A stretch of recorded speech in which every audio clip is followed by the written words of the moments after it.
Alright, 1 2 1 2. Is everybody here? Sound is good, I hope. It seems like the bot is working, so we're gonna see if everything is fine. Yes. Hello. Good morning, everyone. How are you doing? So I'm gonna read all chat like every start. I start the stream. Hello Mirko, what's up? Blade Runner. The 9800 X3D will be a beast. You can overclock it and move the cache below the CCD, meaning it will be easier to cool. We'll talk about that. Hello Metal Music.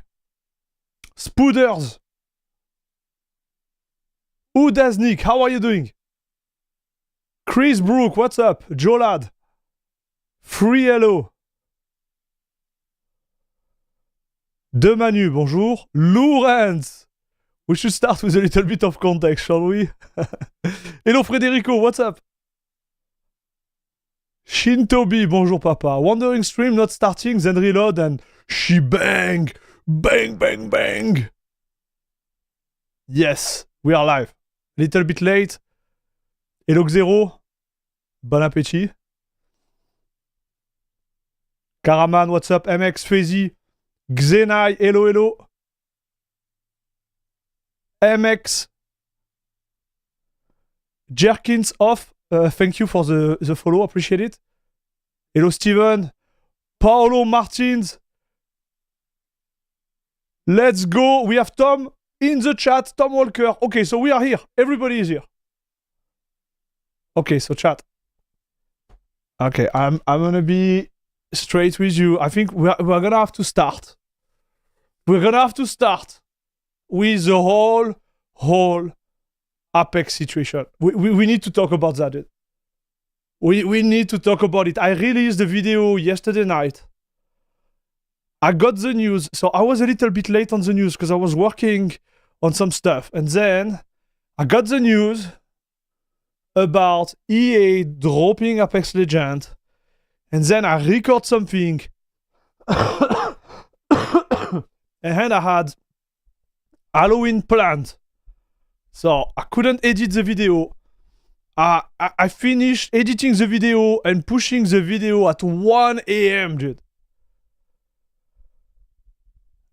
But I feel like even in 20 minutes of talking, I just scratched the surface, guys. We need to talk about this. I want to talk about this whole situation with you guys.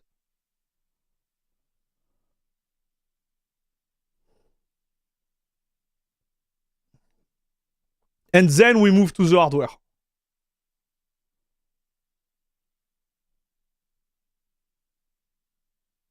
I'm experimenting with QEMU KVM to run Apex Legends, but I'm not really sure about the result. Yeah, don't do that. Don't do that, you're gonna get banned. There is a high chance you're gonna get banned, brother. Don't do it. Hello, Steve. How are you? Okay, so let's get into it. I'm running Fedora right now.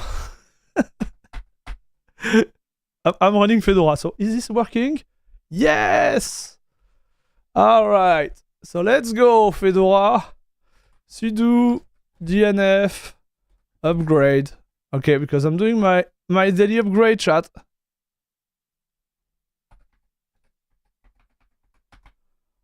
I was like, I really wanted to make this stream about how can we fix Fedora. You know, the issue we found like 2 days ago. So what do we have here?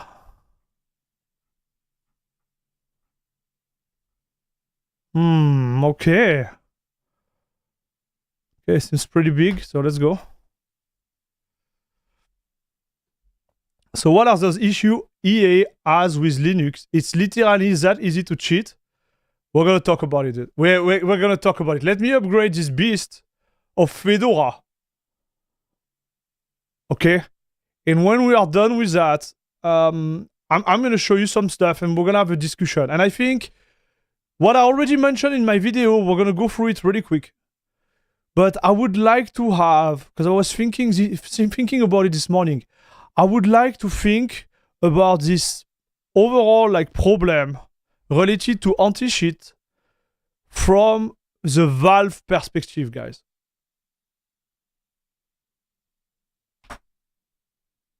I don't know if it makes sense, but like,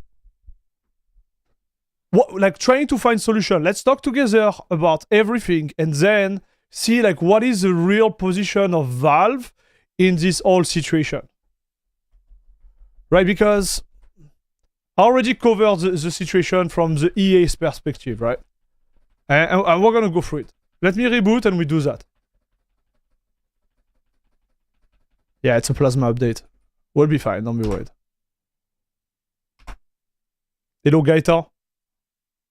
Leonardo, we are back on Fedora, that's right.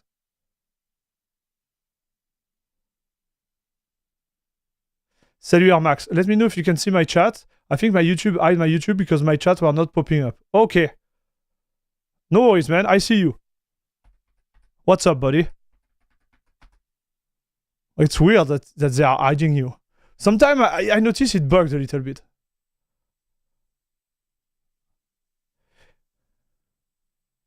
I guess the main problem is to gain money from anti-cheat software, not only on Linux. You need a maintainer, like the Linux kernel, you know, money.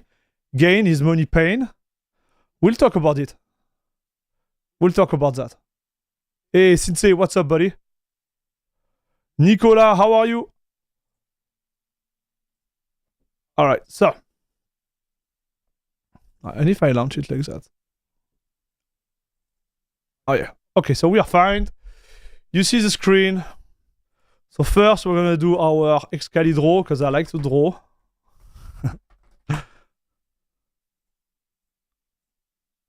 Oh, flashbang, chat. You know what time is it? When you get flashed in the face like that, dude. Sorry about that. Nice. Bro. Oh, there is no way.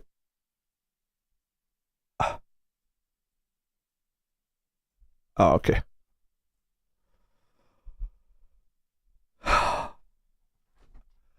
Both. Okay, I need a little bit of coffee. Cheers.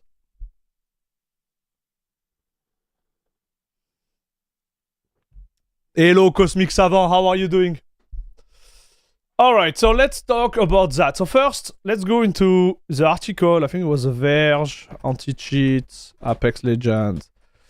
And I'm certain they did a tweet, no?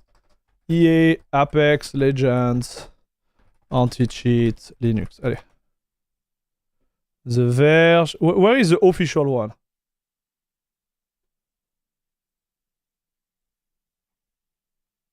Oh, nice. We are first, dude. We are first. We are first in the search. Whoa, whoa, whoa, whoa, whoa, whoa, whoa, whoa. Okay. Dev update. Maybe this one. Yeah, this one. Okay. Alright. But the Verge one was interesting too, so that's why I want to see it. Yeah. That's the one I use for... Oh, okay, accept. No problem. No problemo, we accept. Okay. So, this... Let's start with that. Okay. And I'm gonna put a little bit of context like always, chat, okay?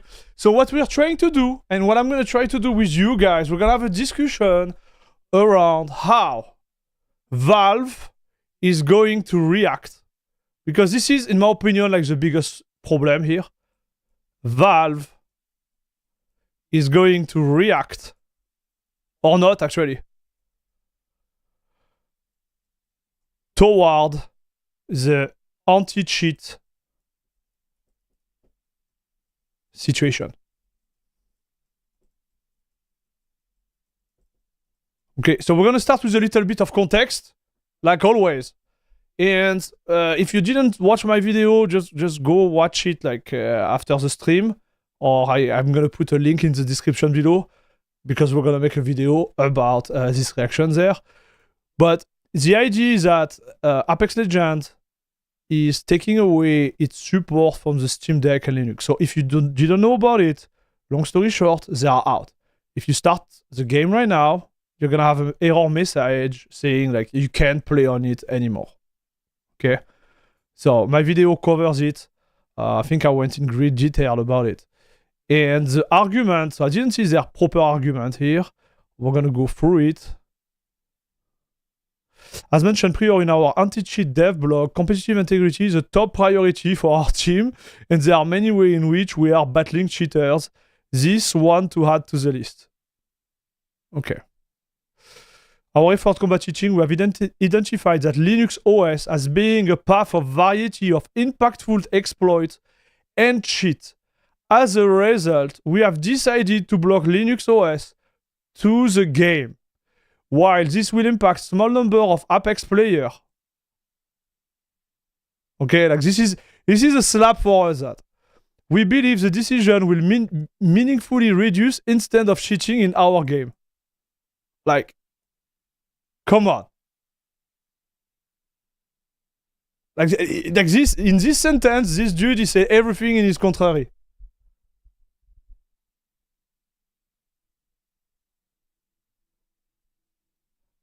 I'm glad I never got into modern competitive gaming, but I lament the loss of Apex Legends regardless. Listen, dude, I was not playing Apex Legends for more than a year because the game is, let's be honest, like the game is dying. Like the game is, they're at a point where it's dying. We're gonna talk about it, but like they're at a point where the game has, like, the number of players is like below the sea level.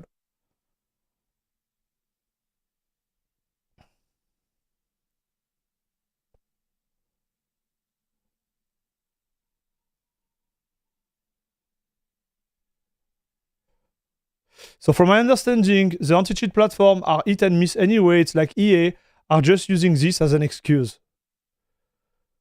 Like, to me, okay, so from their perspective, I do believe that something doesn't add up. Okay? And I mentioned it in my video. I had an issue on my Discord where someone came and said, I'm trying to run this application. I don't even remember the name of the application. And I want to run it on Apex Legends. And I was like, what is this? So I asked him, I was like, what is this?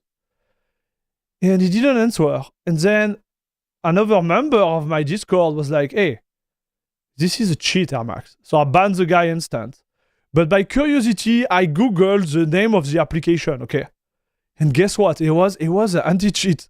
Sorry, it was a cheat written on GitHub, dude. You can literally go on GitHub and install it on your machine and run it. Okay, so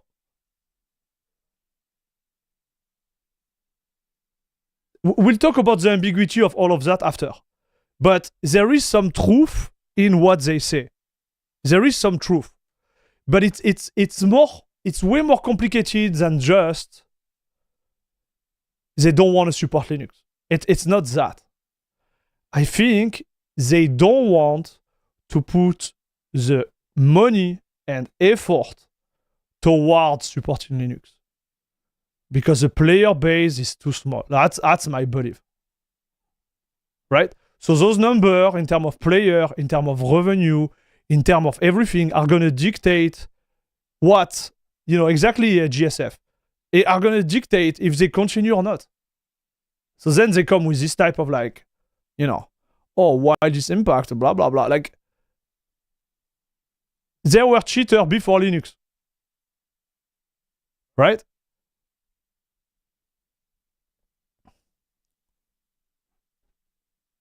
You don't see World of Warcraft doing the same. Yes. You don't see Overwatch doing the same. Yes.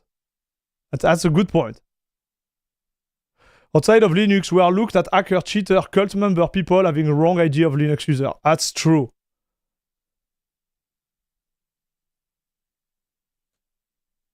They are scared because player base numbers are down and they think people are cheating on Linux, so they block Linux, thinking it will help stop cheat and bring people back to the game. Dude, like, I agree. It could be. Listen, I don't agree with everything you said, Fezzy. I don't think they did that because they think it could bring back player to the game.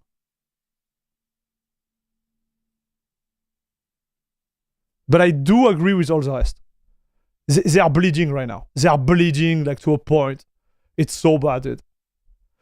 Do you think Valve will cave in and release a Linux that allow kernel level anti-cheat? Okay, we're going to talk about that after. Okay, guys, we are going way too fast. So now we are clear on the fact of like why EA kind of like pulled out. Okay, so let's see their decision-making process. The openness of Linux operating system make it attractive for cheaters and cheat developers. Linux cheats are indeed harder to detect, and the data shows that they are growing at a rate that requires an outsized level of focus and attention from the team that for a relatively small platform. There are also cases in which cheat of Windows OS get emulated as if it's on Linux. I think this is a big problem here. In order to increase the difficulty of detection, I think this one is a big problem. So let's see what is it. So what is the anti-cheat situation really? Anti-cheat situation is that right now you run on Windows, okay, and you have kernel level anti-cheat, okay. So I'm gonna call it EAC, but normally it's not EAC, it's just anti-cheat. So we're gonna call it this way. Wait. Let's be clear. Voilà. Kernel level anti-cheat, okay. And then you have Linux. Okay. In Linux, it's anti-cheat, okay, but it can't be at a kernel level. No kernel level. Okay, it can't be at the kernel level. So what is happening? It is at what they call user space level. So let's Google that. Kernel user space level graph. Right, up. Like that, maybe we're gonna have some type. Yeah, here we go. Here it is. So you got it, chat. Yeah, accept. Thank you. So you got it here. So this is how it works. Okay, sorry for your eyes, but you have the ID here. The anti-cheat run at the application level here in the user space. And the kernel space here can't be touched on Linux. This is how it's done. Like on Linux, you can't touch it. It's part of the vision of it. So what does it mean here? For us.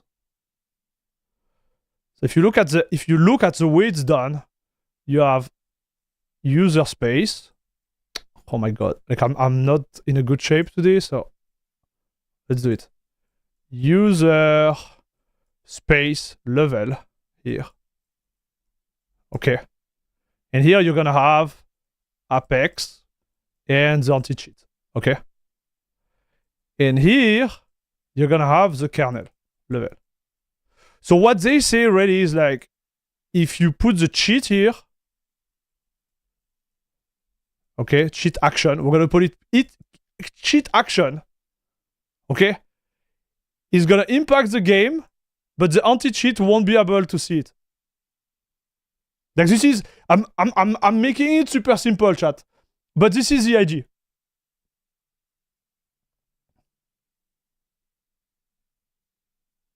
This is the idea. So that's the first problem. So when you are running on Linux.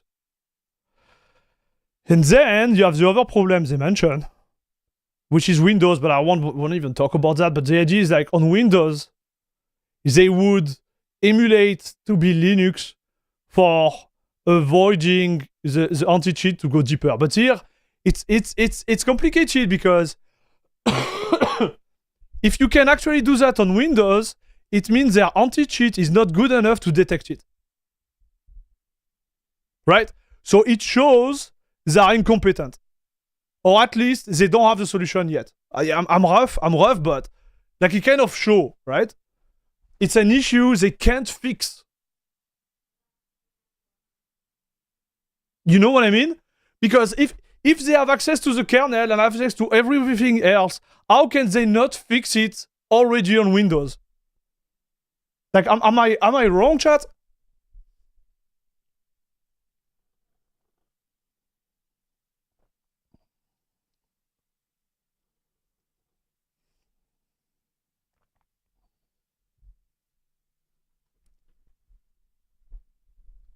And pro cheater already use external PC. Yes. They are using WSL with a cheat. I have no idea what they are doing, Qzilla. But it was in their little approach there. They say, I'm gonna make it bigger. Windows get emulated as it sits on Linux in order to increase the difficulty of detection and prevention. So something is wrong there.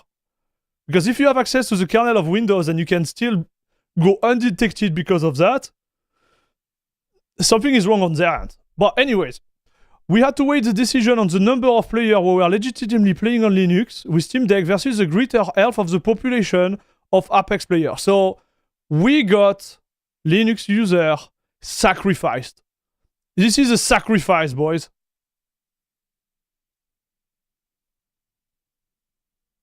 While the population of Linux users is small, their impact affected a fair amount of player game. This ultimately brought us to our decision. So here, you see, it's not clear. Because if they can't make the decision, like, okay. If they can't make the clear, I would say, like, cut between users who are pretending to run Linux on Windows and cheating via, you know, like this path, their number might not even be accurate, dude. Like, think about it. You see, I'm talking with you guys, and I didn't think about that yesterday.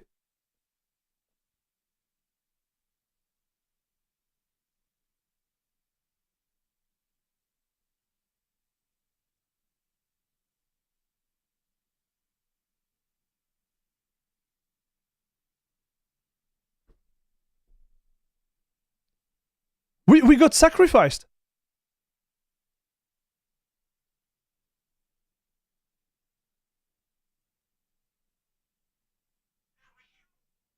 Like, think about it, chat. Am I wrong? This is insane. Pirate Software say good anti-cheat is possible without having kernel access because he did that for World of Warcraft. I agree with it. We will talk about it after, but I'm just trying to analyze what's happening there, and maybe I didn't go through it enough there. This is big, chat.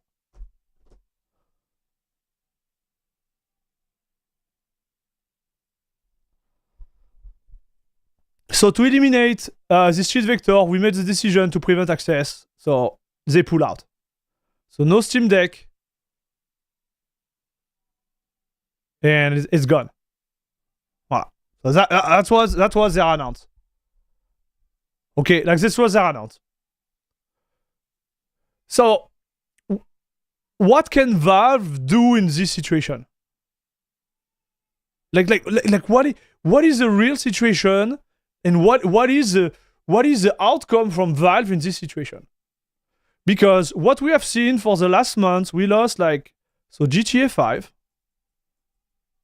online is gone.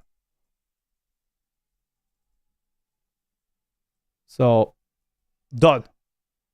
So now we have Apex. Okay.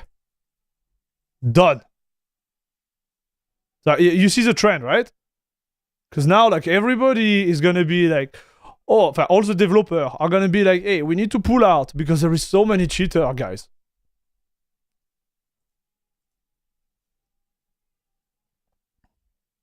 So SteamDB.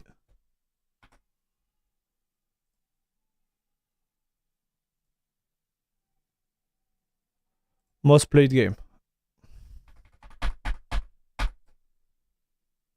Oh, we got LOL too, that's right. We got LOL. Out. So, here is the trick, dude. Here is my fault.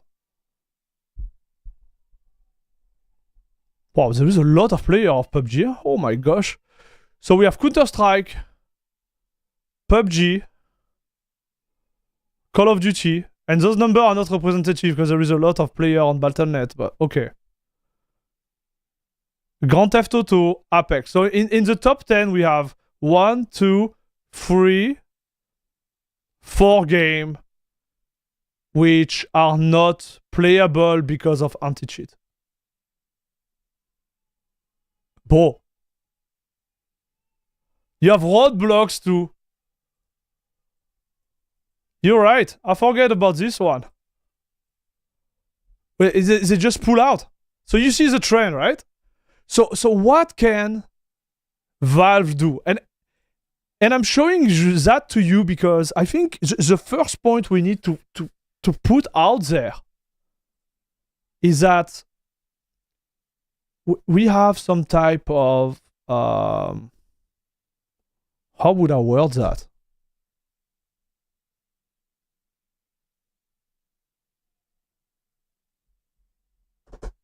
Man, I'm tired. I don't have the word anymore, chat.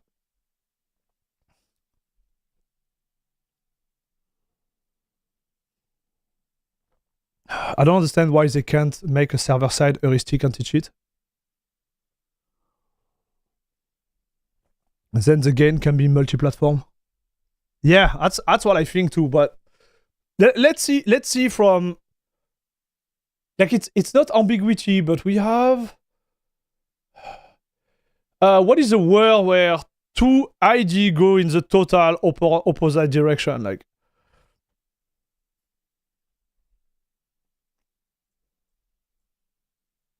Okay, we're gonna word it this way. We have a situation. Okay, let's word it this way. We got a situation, and here is the situation.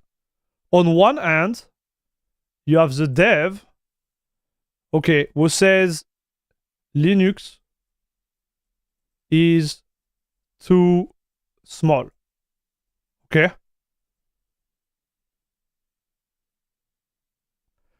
And on the other hand, from Valve and also the player, right? Like because it's too small, game are not available. Okay? So on one hand, they are complaining about the fact that the community of Linux is too small. And so they don't want to put money into it. So what it means no innovation, okay, on their end, because they're like, no, it's too small, we don't want to do it. No money, okay, because this is important. Like if you want innovation, you have to put cash into it. Like this is normal. And on the other hand here, well, it's still the same problem. It's like, can't grow. Okay, it just can't grow. So here is the circle, chat. No player.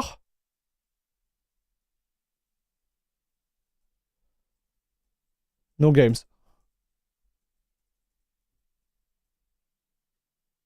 So we don't want to do the game for Linux because there is no player. And because there is no player, you have no games. Like this is a circle here, and it goes. Like it's like how do we do, chat? You know what I mean? Like it sounds like crazy, but this is literally what we are witnessing. Am I crazy or not?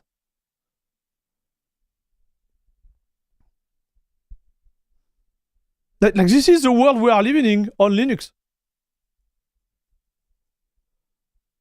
Because if those guys here, they had like big money to make because it's on Linux, let me tell you, oh, they will hire a team and there will be boys, we have to be on this case.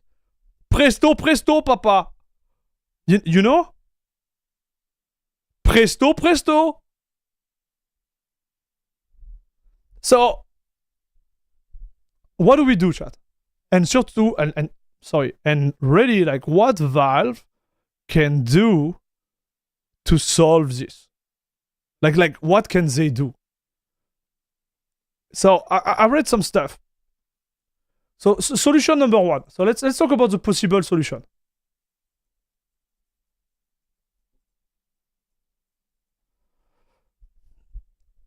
So first solution to me, which is the most like the clearest one, would be like BattleNet anti-cheat approach. Okay. So I think it's Warden. You mentioned it in chat. This is the name of the anti-cheat. It works on Linux, no problem. I speak a little bit of Italian. Yeah, I'm from the south of France. I speak a little bit of Italian. I'm from the side from like near Italy, so.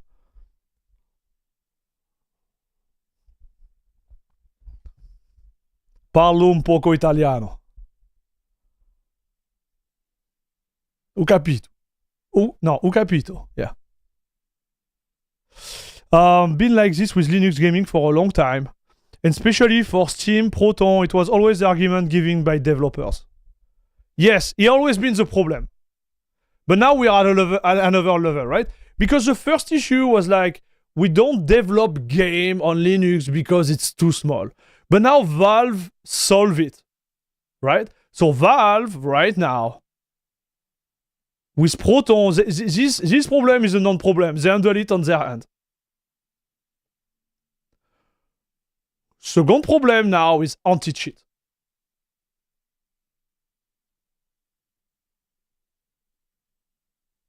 And this is why this one, they need to work on it, right? Because the anti-cheat is a real barrier to enter there. If anti-cheat is not there, but it is a really good point, Comic Snavant. Maybe I went too fast. Maybe I went too fast for the solution.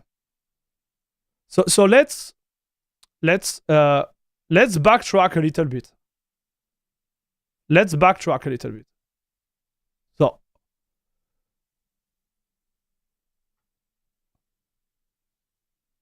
maybe I erase that. We're gonna erase that chat. Wait. We're gonna erase that, and we're gonna backtrack toward the situation they are in, and then we're gonna talk about the solution. Good point. Thanks for helping, chat. So let's continue on the situation. What really Valve did achieve? So what did they achieve? Okay, achievement. Okay, what did they do? Their achievement is Proton. Okay, because Proton break the barrier for the dev. Okay, so before, and you're right, Cosmic Savant, I agree with you. Before, you will still be in the same circle here, like no games, no player on Linux, because the player base is too small, okay? And this cycle where nothing happens. But Proton breaks that, because now there is nothing to do, right? They do it on their end. So the dev, they do their game on Windows, okay? Proton fix the game for Linux. Again, like this is at a high level, right? We're not going deep into it. And now the game works on Linux. The only problem, the last problem, is, as you all know it, is anti-cheat. And they came with a solution, right? Their solution was anti-cheat user level. Okay? But it looked like this solution, like right now as we see it, is not good anymore. It's gone. So what can they do? Right? Because if you want Linux to grow, we're always the same problem, right? The dilemma. The contradiction. Not enough player, not enough game, blah, blah, blah, blah, blah, blah. If Valve reduces its taxes only for Steam Deck games, it will be good. Oh, okay, David. Okay, that's this one we could put it there. Put in a monetary like incentive on this Valve side. Dude, this is smart actually. I like this approach. Okay, so now let's talk about the solution.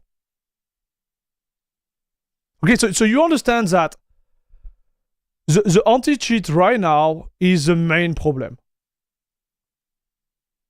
The anti-cheat right now is the main problem.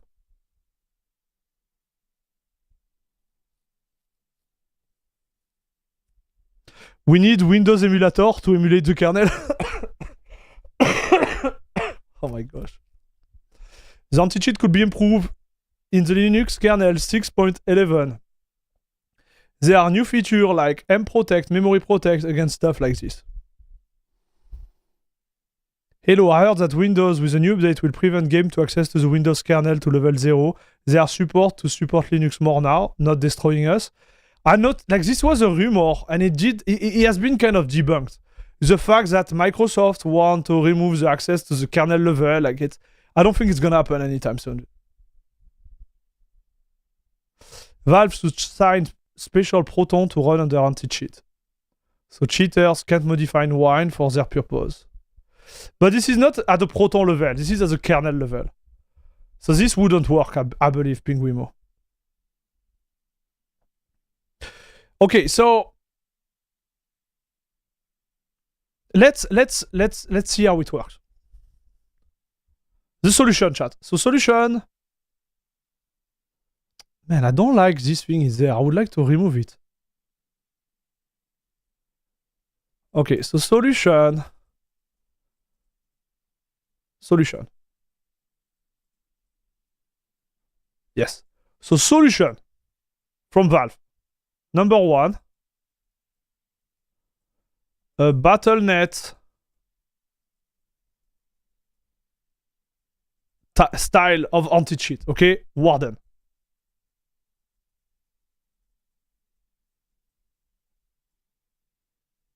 We go Warden mode. It works. I don't know at what level, but it works. So it's server side mostly and no. So really important. No kernel level.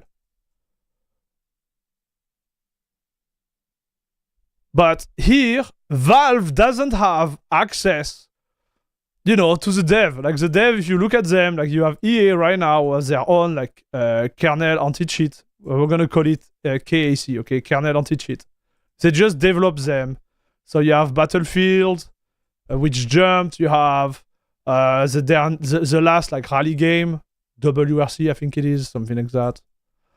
Now you have Apex, because I guess they're gonna move it. They might move it to it in the future, maybe, I don't know. But like, all those devs right now, they just want to have their own kernel anti-cheat, right? What is Warden? So Warden is the name of the anti-cheat from Battle.net. That's the name. Warden. For example, the anti-cheat for League of Legends, Valorant, it's called Vanguard. So, and to be fair, I don't think that Valve have enough power to force those guys, like to impose their anti-cheat. Like, it's not going to work. So this, I wish it was the case, but nope, not possible. But it would be great to be like that.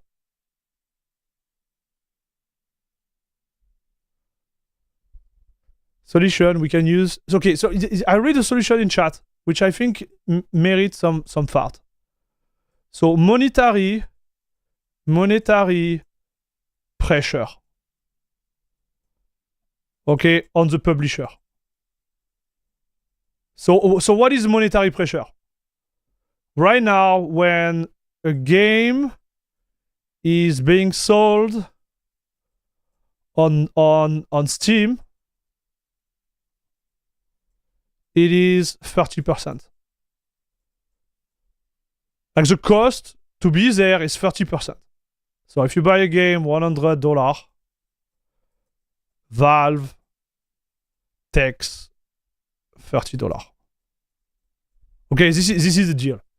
So now, if for example, the same game is deck verified, okay? It's deck verified, which means like no anti-cheat, like they solve it on their end, But now, from the $100 selling point, Valve is gonna take, I don't know, like $10. So they reduce their margin, and it makes some type of incentive for the publisher to go deck verified. This is smart. I like this approach. Because now there is a real incentive for everyone to put the money, the time, and the work to do that. What if the game is free to play? Darn. You got me, Oliver.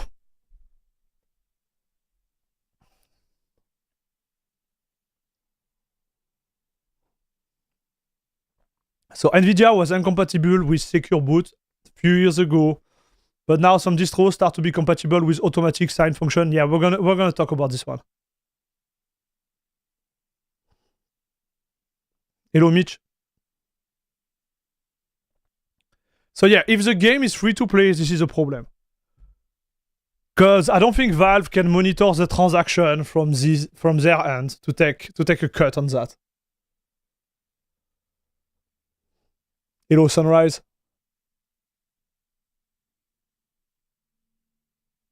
So this one is not going to happen again. So the issue will be free game. Free to play. Issue. Not happening, chat. Okay. Solution number 3. Kernel. Signing.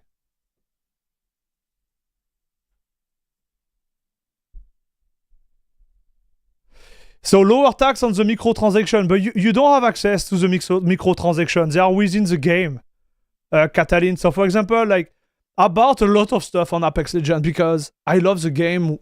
Like I loved the game. I stopped playing it, but when I was playing it, I loved the game, dude. I really, really loved the game. And it was at the time it peaked. It was like 2 years ago. And I bought, like the skin and stuff. But the way it works is like the game itself connects to EA. So there is no way that Valve is going to control that. Air Max, have you tested Alma or it's similar to Rocky? Yeah, I didn't test Alma. Like it should be the same one as Rocky, kind of. I didn't do any test on it. Excuse me, but why is cheating in console not as problematic? It's still a problem on console. Like people say it's not, but there is still a lot of cheater on console.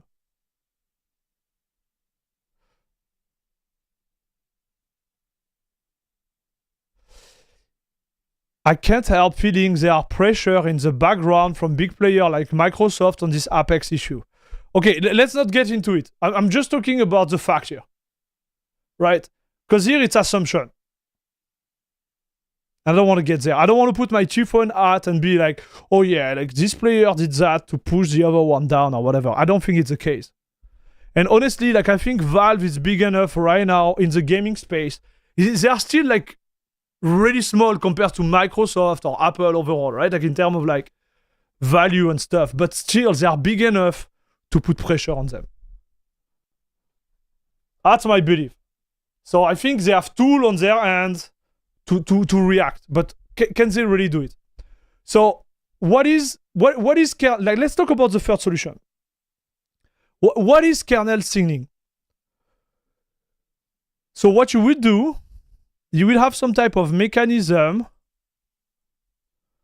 between, like let's say, Proton anti-cheat, okay, at a user level, okay, user level, and the kernel signed. So what does it mean, really? So if you look at the way it works, you have the application here, so Apex, okay, and you have the kernel and the anti-cheat here. So on paper, the way it is on Linux, this application can't directly temper it. Like he can't temper the kernel. This is how it works. But let's say this application can check. Okay, like this is the idea. So in red, let's say this application here can do a check with a signature to see if the kernel has been tempered.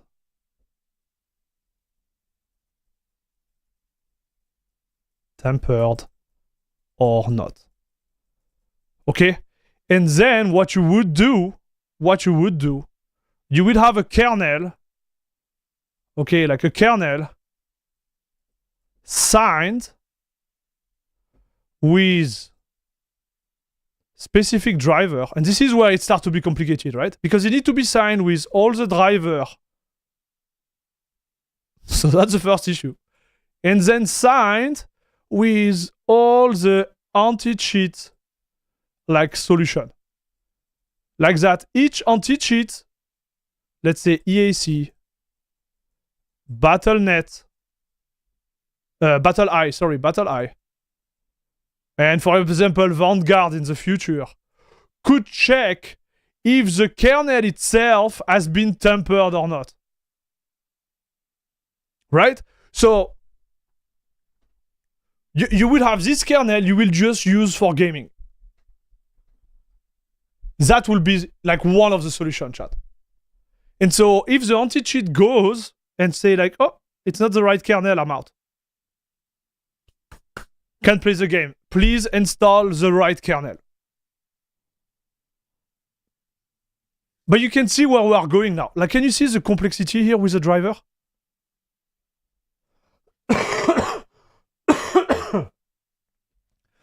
Because now what it means like us on our end, no more kernel combining, no more custom kernel for gaming, no more scheduler playing, no more specific driver you want to change.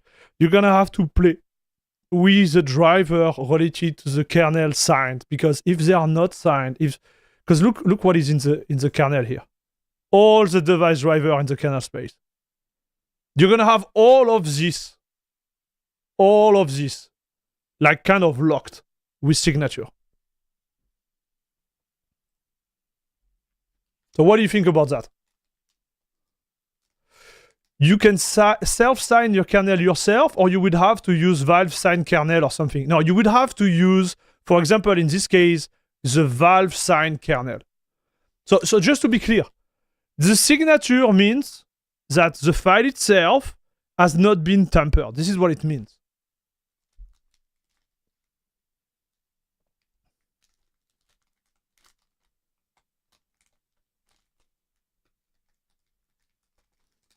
Because if you can sign it yourself, it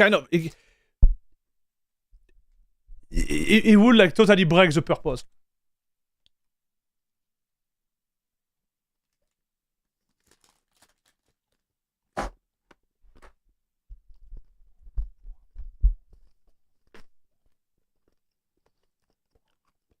So would that make just CachyOS and Nobara obsolete? It could, yeah. But not obsolete. But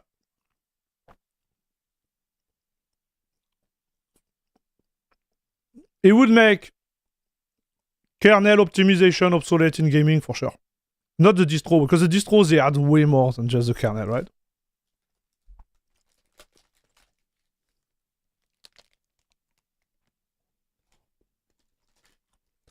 Could it be possible, but would get very complex when having more DKMS driver? Exactly, this is what I'm saying.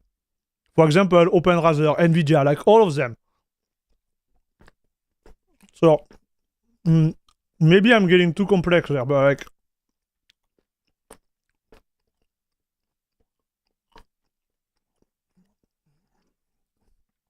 This, on paper, could be possible. But the amount of work related to it... Like, we need to have a big player pushing something. We need to have a big player pushing something. So let me explain you why. So do we have another solution in chat? Because, I thought about those, but like maybe I forget something. Like we had a good intervention related to, like the monetary pressure. But like, could they do something else? Like, could Valve do something else?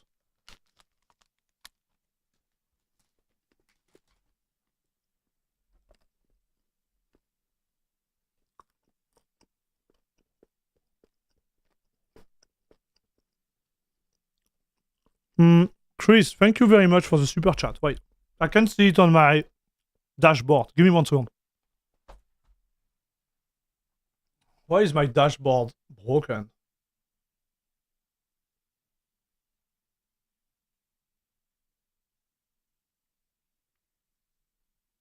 Okay.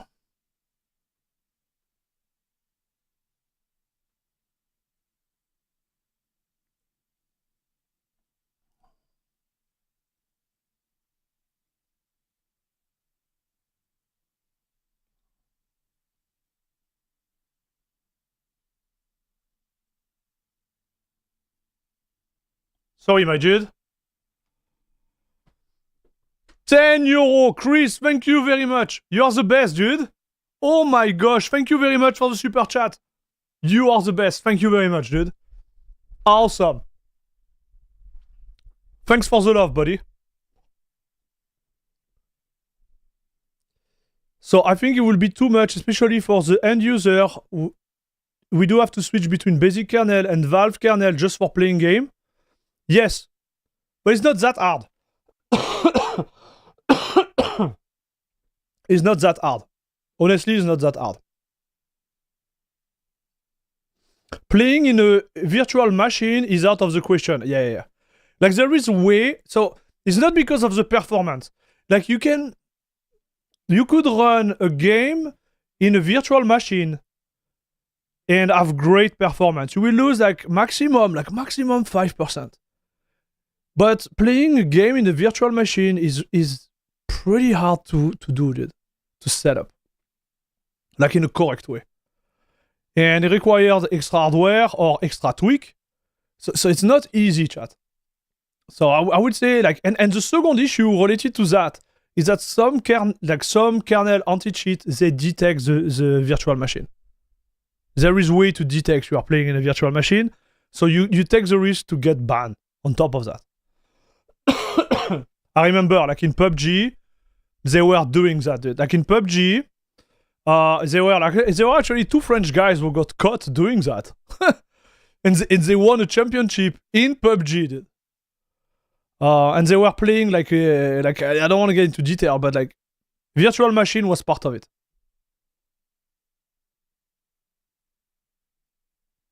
Pretty crazy, huh?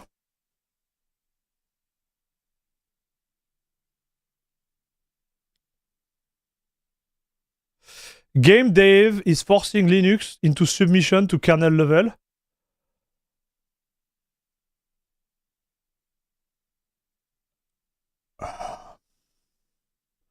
I don't think it's a submission issue. Like here, we're going to talk about it after. Okay, after then we're going to see the biggest picture for Valve. But right now we're just trying to find the solution.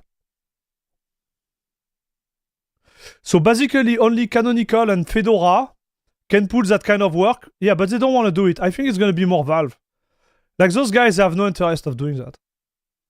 Like gaming has never been their priority, chat. Valve could do that. Or companies that just want to invest in this.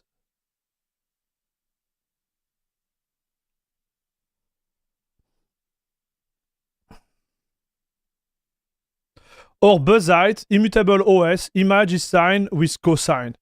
So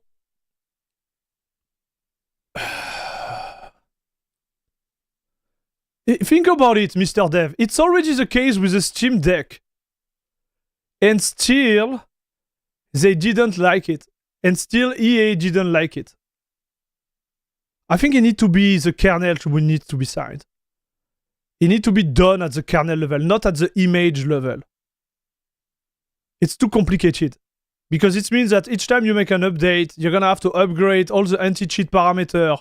And then there is like multiple distro out there. Like, it's not going to work. right? Maybe when SteamOS come out, they could be by default use those kernel. Yeah, this could be it. My non-tech ape brain thinks they should make the AC server side, not client side, and the problem is solved. Yeah, but it's not. Yeah, you're right. It's not how it works. There is always like a little part which need to be client side, and we mentioned about it. Like it could be possible, right? The first solution is literally that. It's a Warden model. It's not kernel anti-cheat. It still works. I don't know to what extent, but it still works. So I agree with this one. ACI AP ASIAPs. To me, the kernel solution is the best, but we want to have a prop software in the kernel like anti-cheat. Exactly. So it's like exactly what was mentioned earlier on by Steel, right?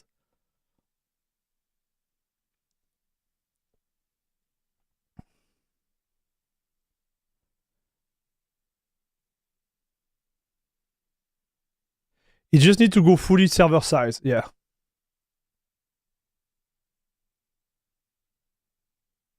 Is this a problem regarding the Apex situation? Yes. So that's the issue. So now let's look at the big picture, right? Like why are we mentioning that? And why Valve is in trouble, in my opinion, and they need to do something. So Valve, historically, they had SteamOS 1.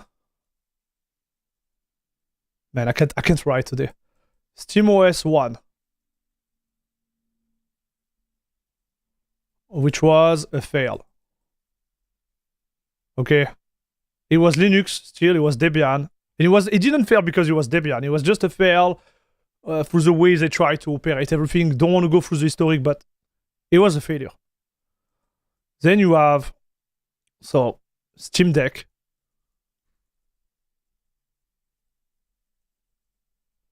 Okay. And so SteamOS 3.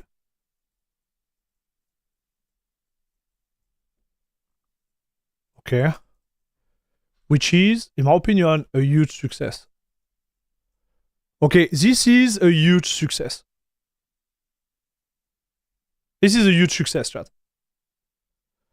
And from that came Proton. Okay, so actually Proton came with the Steam Deck, but like Proton is really what kind of like enabled all of this. Because you have the hardware and everything there, but it's more like Proton from a software standpoint is where it's at. Snowpoke, thank you for the 25 NOK. Thank you very much, dude. Still using Buzzite? Who would recommend it to? I will recommend Buzzite for the handheld, hardware like Steam Deck, like the ROG Ally, for example. Like I will recommend it for that. I will recommend it if you have like a little PC you want to transform into a living room console, plug in on your TV. I will recommend it like that. And I will recommend it for your desktop if you only play video game and do light browsing, like nothing really crazy with your computer. I will recommend it 100%. If you are, tinkering with your PC, if you are doing like a lot of like more stuff than just like browsing and gaming, don't go with Buzzite. It's too complicated. If you are tinkering, kind of, But Buzzite has still a big place. I think for the gamer out there. Really solid.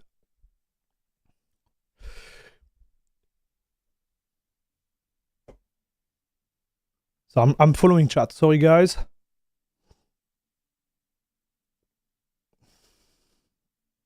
I think with Wine, we can check if image or kernel is compromised with any tools or kernel module. You can do that, but the anti-cheat could. I'm pretty sure it could.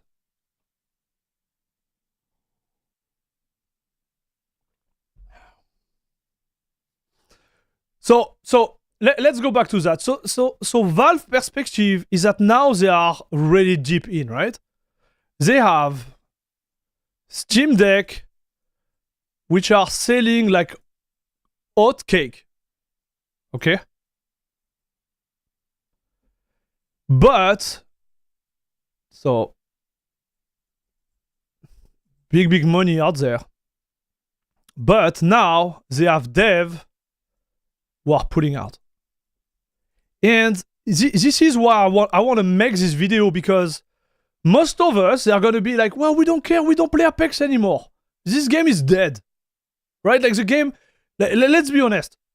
Like SteamDB, you're going to see like Apex is dying. Like we are talking about Apex, but what kind of worries me from, you know, the perspective, like chart, yes. Apex, yes. So let me show you. Yes. So look at the chart. If you look at what it was, like I think when he peaked, this is when he peaked.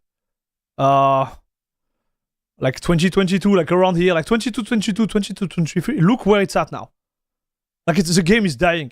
In 2 years, they went from 600,000 players to 140,000 players. Like it's dead. The game is dead. So it's still a lot of players, but it's dead. But what kind of worries me, but what kind of worries me is really the fact that dev are pulling out. Okay, and those games, even if they are dying, they are the most played game anyways. Right? It's still in the top 10 played game, even if it's dying. So my point is that this indirectly is going to impact Valve. Because it's impacting the credibility of the Steam Deck. It's impacting, the credibility of the Steam Deck. Of course. Okay, so I'm gonna call it Steam Deck. And also, it impacts the Linux user base, right? Like, which includes the Steam Deck too, like, which is still big. And if we go from a trend which was like going upward to a trend which is going downward, because now, if most of the popular game like they pull out, why would you use the Steam Deck anymore? Right? Like it's bad. So can we check? So Steam Deck most played games, just for science. Okay, here we go.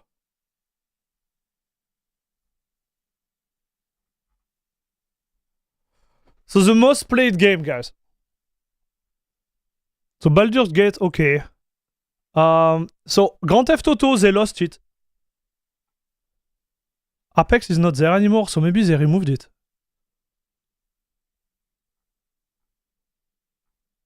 Bro, they removed it. Oh no, it's here.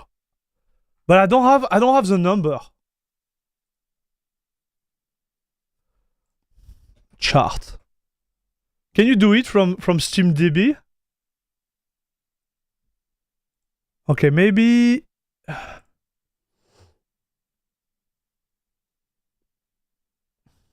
Oh, Steam Deck. Found it, chat. Okay, so this was last week.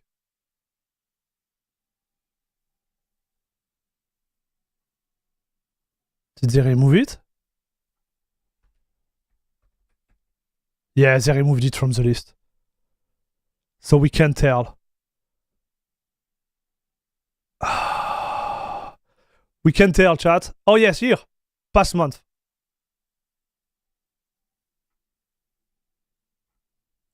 Bro, they removed it. Because, for example, I know that GTA was number 1. GTA was the number 1 played game on Steam Deck. Grand Theft Auto. Okay, it's here. 11. Okay, so where is Apex? 48. So it's not played. Boys, it's not played as much as I thought.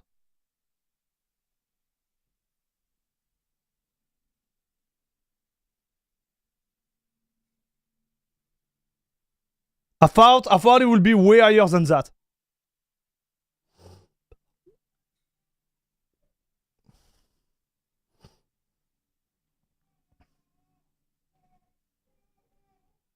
Ah yes man, thank you very much for becoming a member of La Crème de la Crème Club, buddy. Much appreciated. I quit Tarkov because of cheating pandemic. Rogue Company is Linux native but pretty much dead. Now Apex, the only multiplayer game I play, quit Linux. I know. Hello Arzifi. Valve will create own environment user space for AC intrusive. Yeah, it wouldn't work anyways.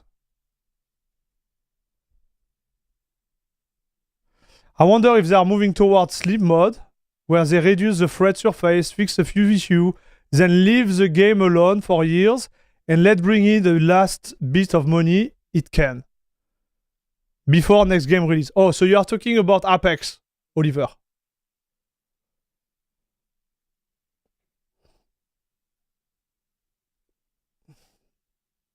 Short term, Valve should create response to the announcement.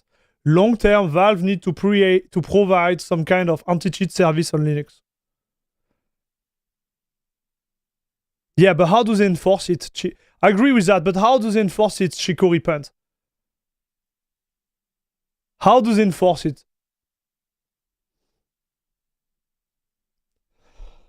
Hello, BP Spinut, what's up? Guess the game was already dying. Yeah, it was dying, dude. But it's still top 100, huh? Still top 100, chat. And past month, where were we at?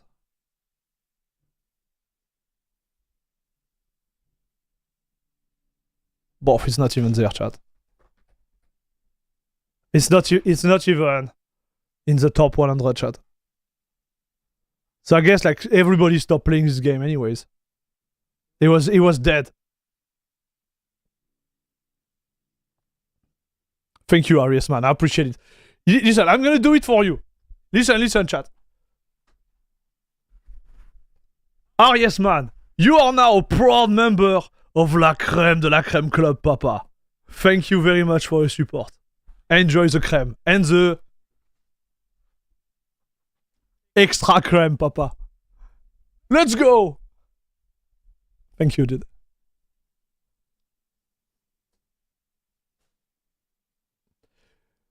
Proton seems to be used also on Chrome boot. As you know.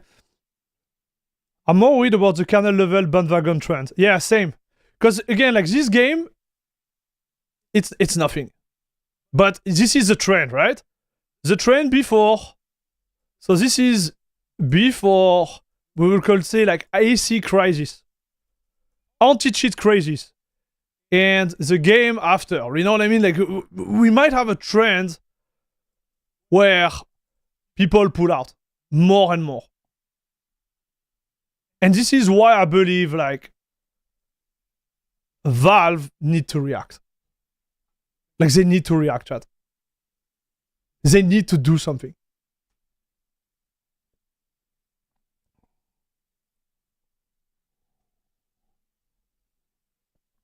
They already have a new system. They will chain ban in deadlock. But I'm not talking about that, Arzifi. We are not talking about that, brother.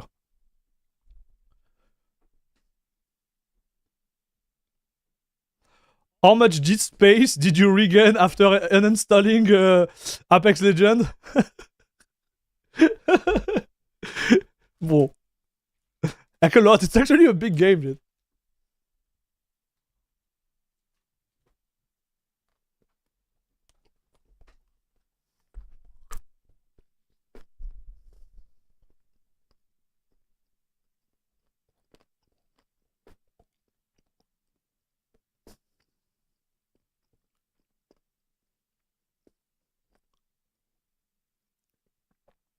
So I despise kernel level anti-cheat. having a closed source software, having more permissions than you just to play a game is insane.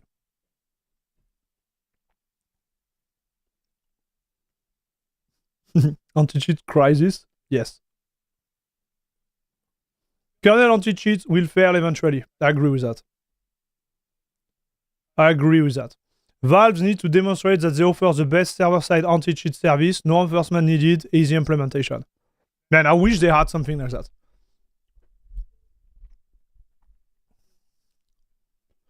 Microsoft surely gave its hand to this behind the scene. Okay, so this is the tinfoil hat. I don't have a tinfoil hat, chat. Okay, let's conclude on that first. So is it that bad, chat? Is it that bad for us? Is Linux gaming dying? Linux gaming dying.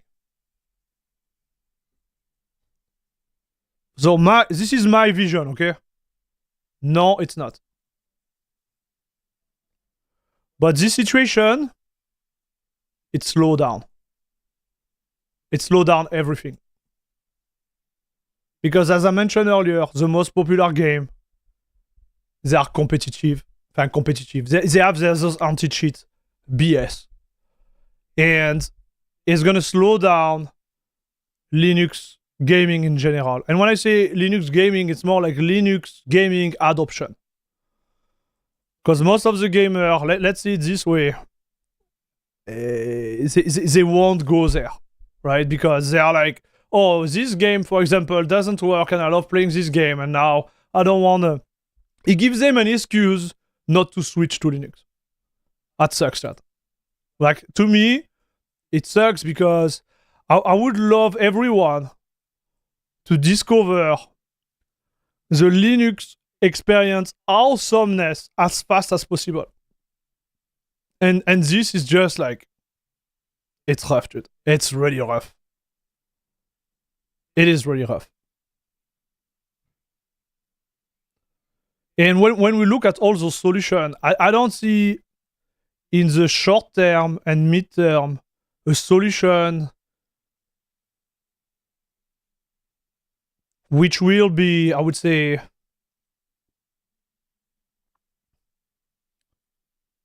good enough, right? It's going to take a lot of time, even if there is a solution. Maybe there is no solution, chat. Maybe this is where we're going to stay, unfortunately. And now, like, again, which is even worse, because there is a hypocrisy here. Like, this is something I want to say before we close this one. So, how do we say hypocrisy in English? I never write this word, chat.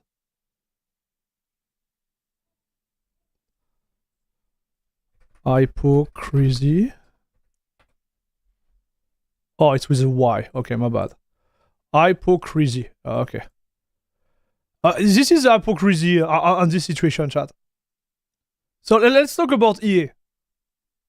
Okay? So EA, as we proved earlier, they have no clue. Like, the truth is, like, they have no clue. They have no clue because they can't really tell if the cheaters are already on Linux. We proved it earlier, so you go back to the video, you watch what I said, because I don't want to explain it again. But the truth is, like, they have no idea if cheaters are already actually on Linux. Because some cheat, apparently, they spoof Linux on Windows to activate the cheat. So maybe the cheat are still on Windows, dude. But they have to deactivate Linux access to avoid the spoof. You know, spoof is when you pretend to be something else.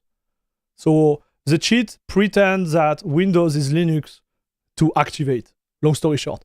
But on their end, they don't have the tools to check it. Their only way out is like, we cut. So they have no clue. They don't know. Right? They are like, they are clueless. Right? So on their end, they just cut. They're like, okay, we don't want to deal with that. We're out. Okay? And the user, dude, the user, aka player, guess what? On Windows, listen to me, dude. It's gonna be the same. It's gonna be the same experience. Same experience. Same amount of cheaters. Like, it's gonna be the same, dude. If they believe by cutting like 0.1%, like, let's say we are 4%. Let's say we are 4%. Let's say we are 4%. 4% are Linux. Of those guys, there is like 1%, like 0.1% were actually cheating. Like, so they cut that. Listen, chat, it's gonna be the same. It's gonna be exactly the same, chat. So nobody's win. This is what really stuck in my hand.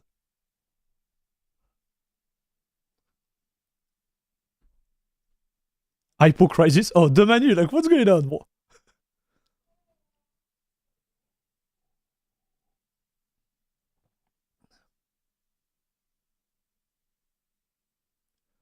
So, you know, the truth is, like, the hypocrisy around that is like they pretend they are doing something, but there is no solution. Right? There is no real solution, whether on Linux or on Windows. There is none.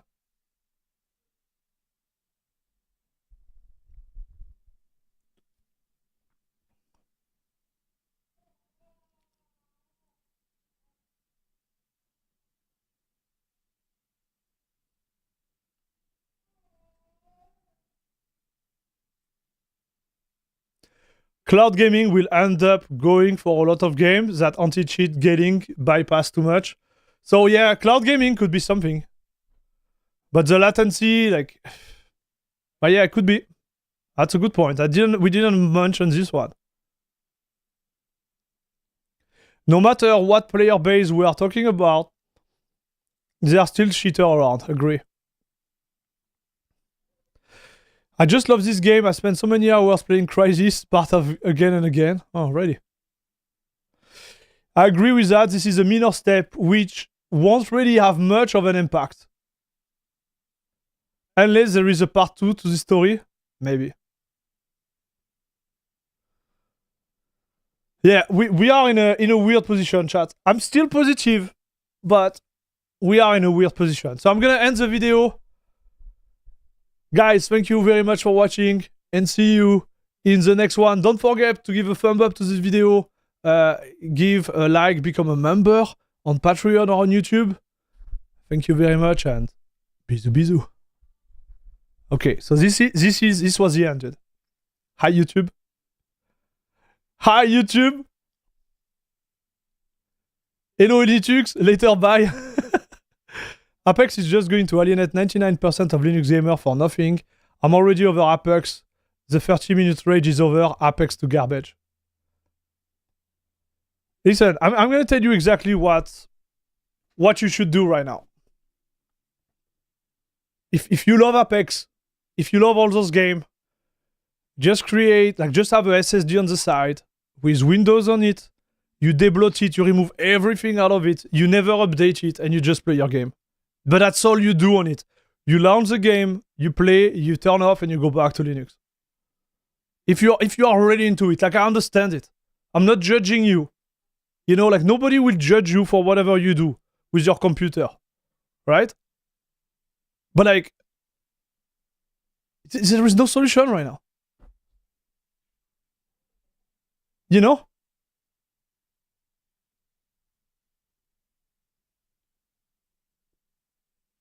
For those games, there is no solution. Hello Ratsa, what's up? I think they are cutting costs. So you want me to put my channel, channel, like okay. I'm gonna put my channel hat. This is how you say tinfoil hat. Tinfoil hat, chat. So this is Okay, I'm becoming Paranoiac Air Max. Do you like it? Oh, we got Snowpoke! Okay, wait. Before the Paranoiac. Snowpoke, you are now a proud member of La Crème de la Crème Club. Papa, let's go! Thank you very much for your support, dude. You are the best. Thank you a lot. Enjoy the special access on Discord. There is nothing to access, but like, you have a special access, okay? And now all the emotes on YouTube. But really, like, thank you very much for the support. This is what really counts, okay? In the future, I'm gonna do stuff, but so far, like, didn't have time. But we'll do something for all the members. Let's go. Now, tinfoil hat, okay? Like, the guy who are, like, totally paranoiac and was creating story. So, tinfoil, Air Max. So, guys, what happened behind the scene? What is happening? Why is EA destroying our lovely Linux? What's going on? Okay, guys, I'm gonna tell you what's going on. Are you ready to hear the real truth? The behind the scene truth? So I heard that Microsoft, those mother beep, you know what they're doing? You know what they're doing? They are sending cash to the exec for them to buy bots and go to Vegas at night.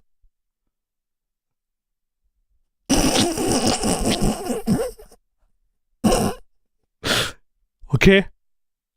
They paid. Yes, Mike. Yes, exactly. They paid ton of cash to the exec to have ton of fun in Las Vegas. All right? They went to Las Vegas. We got picture, boys. We got pictures. Those mother trucker. We have seen them with like $100 bills. Like all this Microsoft money, boys. That's what's happening. Do I need special access to see the patch notes free games? What? I think you do. I'm so sorry about that. I think you do. Well, anyways, Microsoft, so they paid. That's the first side of the story, okay? No, I'm not a hacker. I'm not a hacker. I'm the tinfoil Air Max guy, okay? With the story there. That's the first thing. The second one is like they did that because they want to spy on you, dude. You know? You know what you wrote in your notepad 2 years ago? You know what you wrote in your notepad 2 years ago? It has been sold on the darknet. Okay? And now I have access to it. Because I was in it, dude. I saw it. So it's you. It's you, Watu. I see you in chat. Watu, I got the file on you. Okay? And you know what it was written in your notepad? Buy banana. Yes. I saw it, bro. I saw it. And now I have control of your computer and your mind. Okay, you want me to continue this or what? I can go really far, dude. I can go really far. Chat. You got the idea, right? Like, me, I don't believe... Like, okay, this is me, like... I'm pushing it far, but, like, I don't think... Listen, I don't think Microsoft has something to win there. Honestly, I don't think they have something to win. Like, what would they have to win to push gaming on Linux down? They don't care, man. You know what? I think Microsoft right now, they are too busy. They are too busy, chat. Counting their dollar. Like, they don't care. They don't care, dude. Like, let's see Microsoft, dude. Okay. Microsoft financial.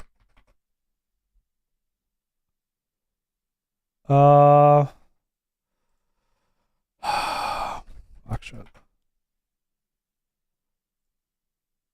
Oh, I don't have the state.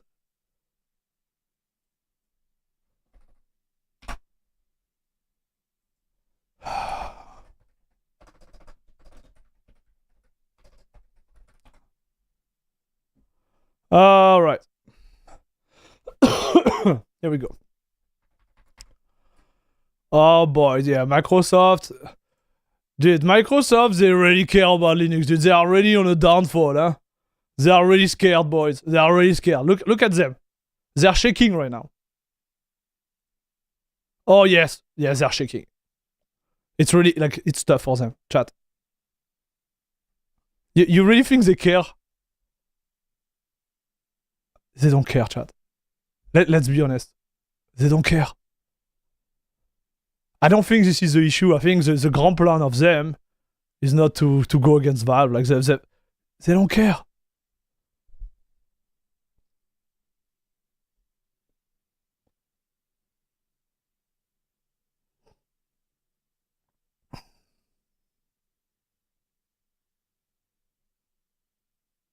Yeah, talk about the brain recall implant. Okay, no. I'm done. Like, honestly, I don't think there is any move toward Microsoft to push EA there. I think EA is just burying himself. Like, I think EA right now has a problem with Apex Legends. And generally, all the publishers have problem with anti-cheat. Okay, like anti-cheat, this is a real issue, chat. And they have no solution. They don't have enough. They have no solution. They're totally clueless. That's what I believe. And so what they try to do is like somehow cut. They need to cut. Like if you have been working in this type of like business environment, you have like, let's say like 10 people. Okay, I won't make all of them, you know, but you have like 10 people around the table like that. Okay? And you have this one who said, we have a problem. And you have this dude here who's like, yeah, we cut. And cutting, listen, dude, cutting is always, like most of the time is winning because it's the only easy solution. You know what I mean? It's the easiest approach. It's like, oh, we have a problem? Yeah, we cut. When you cut, you solve it. End of problem. No more. Oh, we found there is cheater. So what are the solutions? Well, we could start to develop a new anti-cheat system, or we could cut. And when I say cut, it's like cut the source of the problem. Oh yeah, what is the source of the problem? Well, Linux gamer. Okay, we cut. End of story. Because developing is gonna cost us like a lot of money. There is nothing else, chat.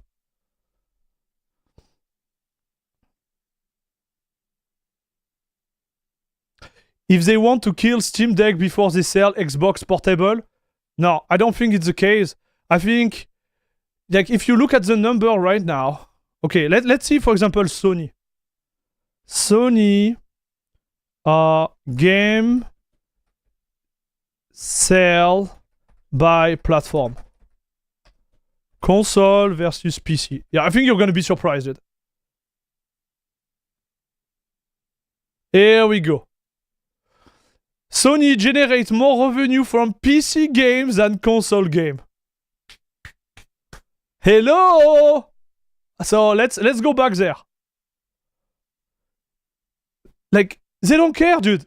They don't want to do a console. Like, console is hardware, is money loss. They sell the console with loss, with the hardware which is in it, to make money on the software. But guess what? Sony, which is I think the biggest player in the area, generates more revenue from PC games than console game. Bam! Like Fiori is down. It's gone.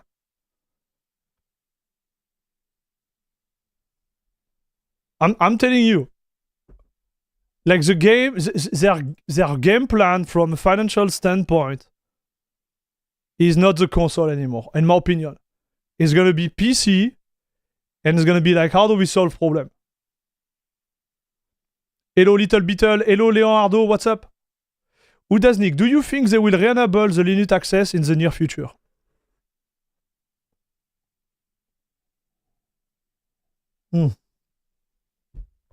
They could. I believe they could or they will. But near future for me, it will be not the short term. So short term for me. So future. Let's define what future means. Short term for me is like free. Down. Short term for me is free. 3 to 6 months. Not happening. Midterm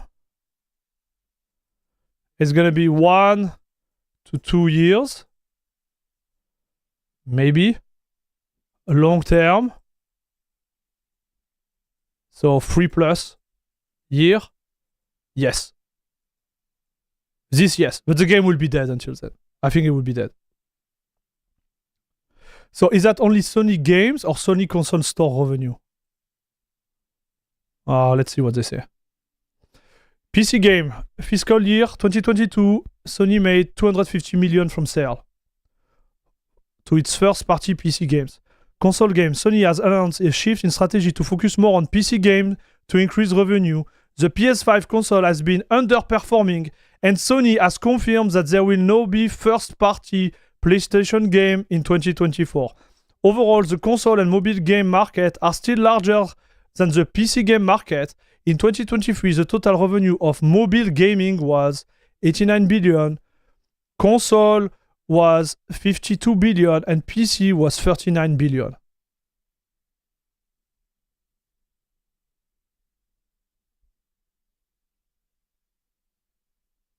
Doesn't make sense. Sony generates more revenue from PC game, but the console and mobile gaming market are still larger. Oh, because this is not for Sony. This is overall. I guess.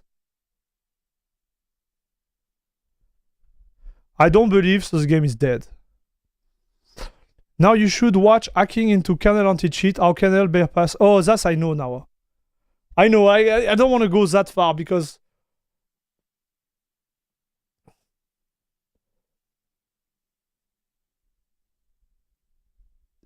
Like, yeah, okay, so I don't want to go too far on kernel anti-cheat and everything because I think it's going to be like a 10-hour video chat. I think we covered everything for that.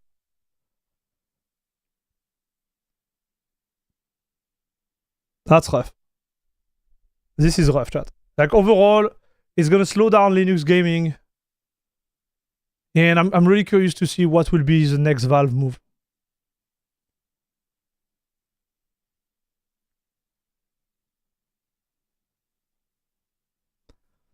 Hello, Lizwood. Unbelievable amount of money? Yes. Yeah. That's for sure. So here we are, boys. Here we are. So can I download this baby?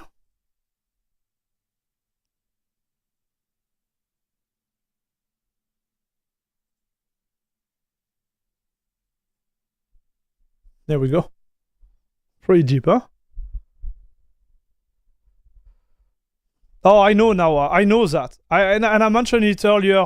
I don't know if you were around, but like kicking Linux user from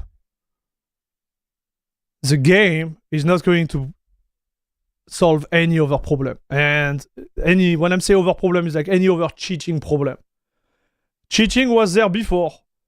Cheating will be there after. It's gonna be the same. And I think the impact of Linux cheater, like real Linux cheater, not Windows user pretending to be Linux, Like it's gonna be nothing, dude. Like, can you imagine like someone playing on a Steam Deck trying to cheat? Like, bro, like trying to tinker the kernel and whatever. Like, guys, like, be realistic.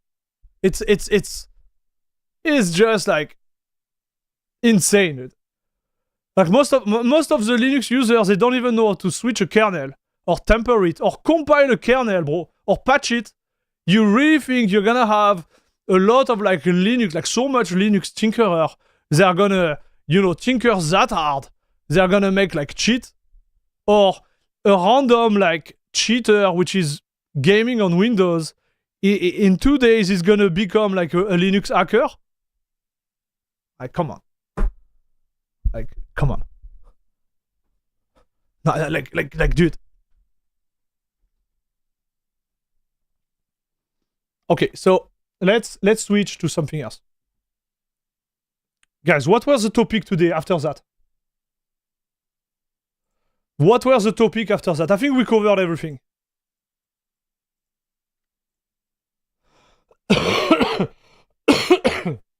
Out of topic, but Air Max, do you still recommend TKG Nvidia all? I'm new to Nvidia on Linux and I switched from AMD and I'm on the green team. Yeah, I recommend Nvidia all if you are on Arch-based distro and you are not using CachyOS. If you are using CachyOS, you have nothing to do. If you are using any other like Arch-based distro, Nvidia all is solid. If the version distributed by Arch itself is not good enough for you. That's all.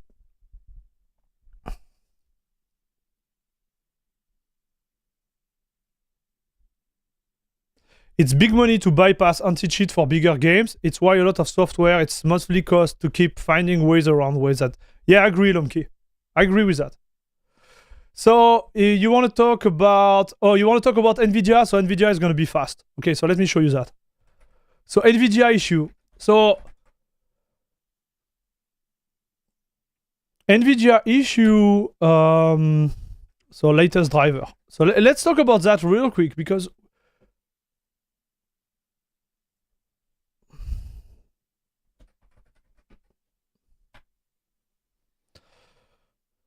Man, like we have like an AI overview at It Research right now? Bro. This is crazy. The latest Nvidia... Man, this is crazy. I didn't know they had that.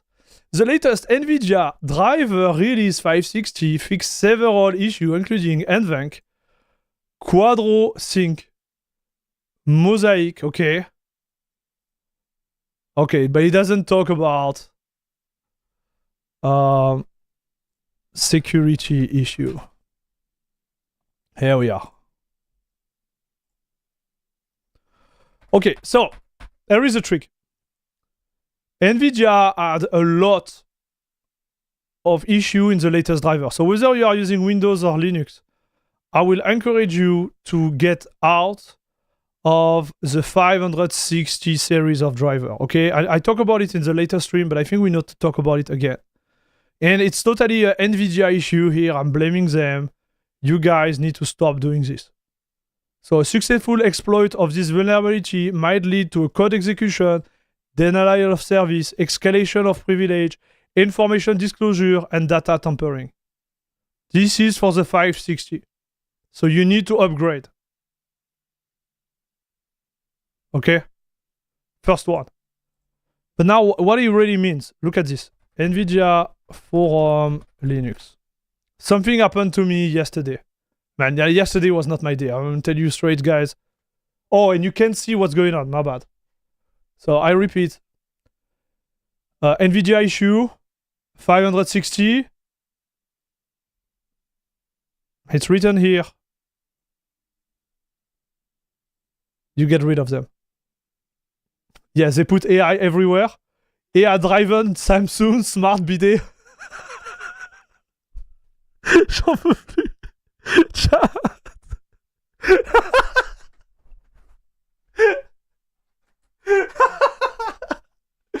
So, yeah, what is the value added of the AI-driven Smart Bidet? Bon, you know, you're saying that, but I had to buy a microwave. Like, it's a microwave. The technology didn't change for like 30 years. Microwave is still the same technology. There is no technology, chat. They come with new marketing stuff, but the way it warms up, it's always the same. There is new technology toward like the analyze of the steam coming out of this food for stopping or setting a timer. But the technology itself for the microwave has been the same for like 35 years. Dude. But they put AI in it now. Okay? You have the washing machine. That's right. You have the washing machine AI. You have like the toilet paper AI soon. I don't know, man. It's insane. So this, what I'm saying, guys, is like, for Nvidia, going back to Nvidia, driver 560, we have a problem. So you need to upgrade. But the problem related to upgrade is this. It happened to me yesterday. So I have a server with AI on it, my own AI, right? And guess what? I made a post somewhere.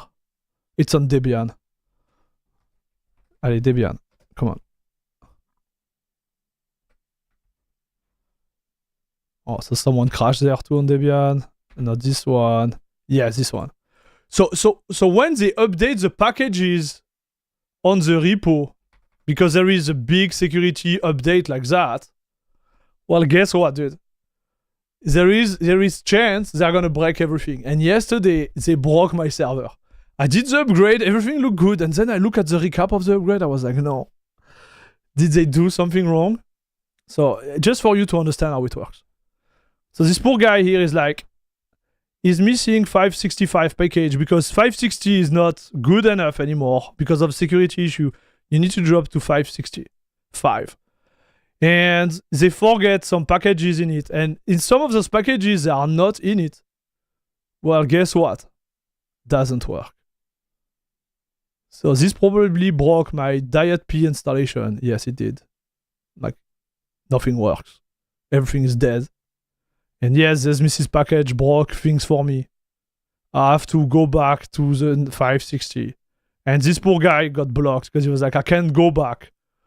So obviously, you know me, I came here and I was like, yeah, same issue, please fix. Update, break driver installation, and rollback is pain. This is the rollback, chat. Look at this. So this guy, Ruba, like, dude, you're the man. Because you wanted to type it. Me, I gave up. I was like, I'm out. Like, I'm gonna roll back totally with my save, but I'm not doing this. But this guy did it. But like, chat, what I'm saying is like, you have to upgrade those drivers one way or another, and I wish you good luck. This sucks. Okay, this sucks. KP, you can also buy AMD and make AMD content. Yeah, but I can't use DaVinci Resolve as I want with AMD, like, so you know. But anyways, you get the idea, chat. Problem. I want. Oh, what happened here? The heck? Okay. Boys, my Fedora just reboot instant. What is this?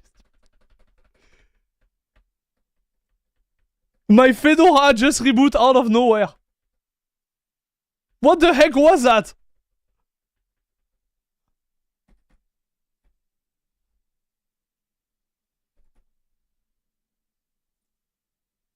Okay, we're switching back to CachyOS. I'm switching back, chat. Enough. Enough. I want you to give a real, like, big try toward Fedora, because I want it to be successful so hard. But like... like, what is this? Is this real?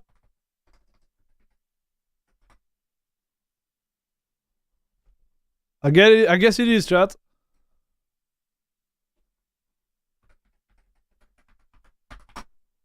Like I'm not making this thing up, right?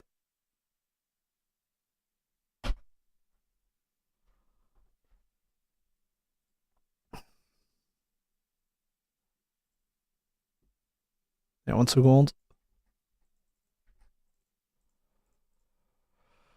So anyway, so the Nvidia driver, no good, chat.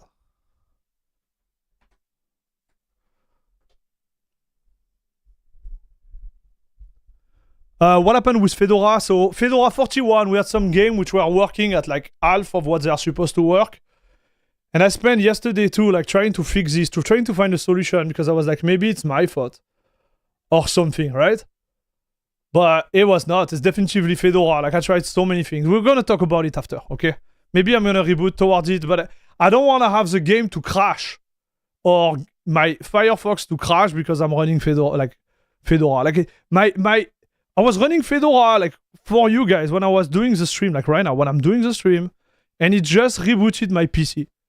It did not happen to me for like, I don't know, like years now. This type of issue. But I'm out. Like I just switched to CachyOS.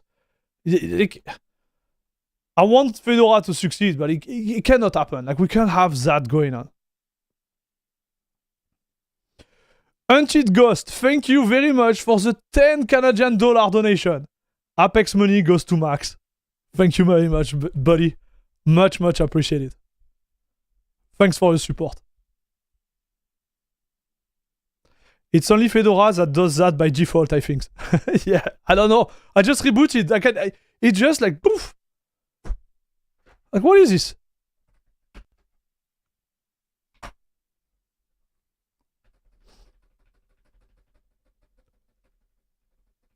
Also had this a few times with Fedora. Only in the beginning, when the system was just started, was on both Fedora 40 and now also on 41. So it just like reboot by itself like that? What is this? What is this feature, boys?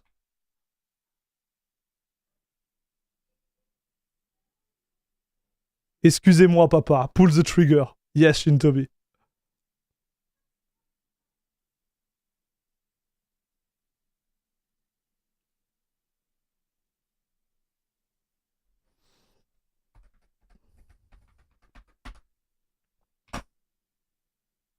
No, I was on Kashi, I rebooted. This time I reboot, I didn't crash. Don't be worried, guys. I'm on Kashi, we're gonna stay on that. Up! It's updated. Because I didn't update it, chat. So, let's see. I think we covered the Linux situation and the Linux Nvidia situation, so make sure you update. And if you are on Debian, don't update. Okay, so you're gonna be in this weird mood where you have to update, but Nvidia didn't do those work. So, Nvidia, yellow card. Yellow card for you, boys.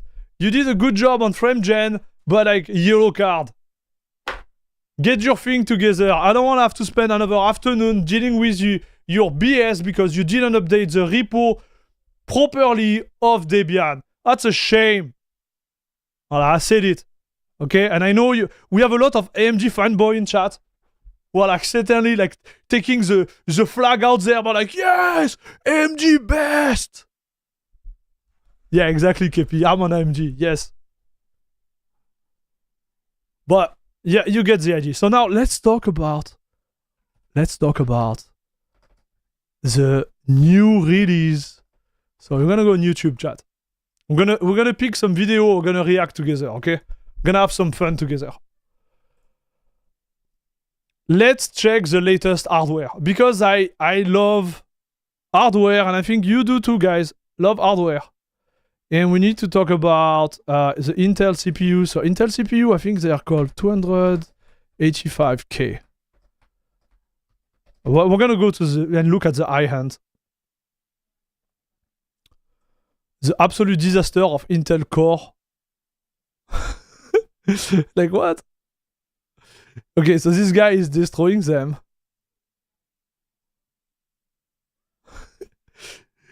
Okay.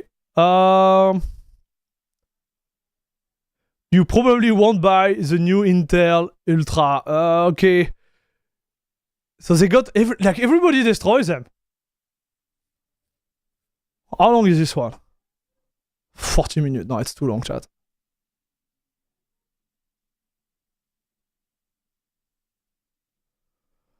Arrow, a knee in the leg. Boys. Okay, so do we need to watch a video? Do we need to watch a video on that? So I want to talk about this.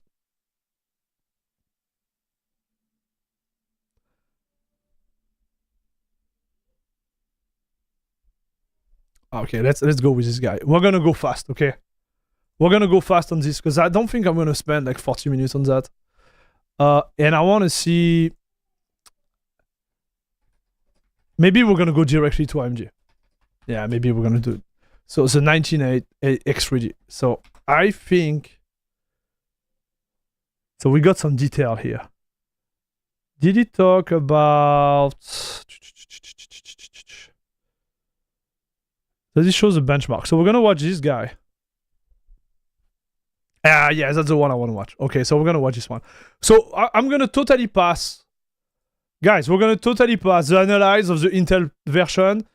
What's going on right now with Intel, if I understand correctly, they released a new CPU with a new platform, new architecture, no hyper-threading, with less performance than the previous one, but also on paper, they are sucking less power out of everything. So actually, it's not the less performance. It's equal to 49, like the Raptor-like version, but they consume less. So it's really like an efficiency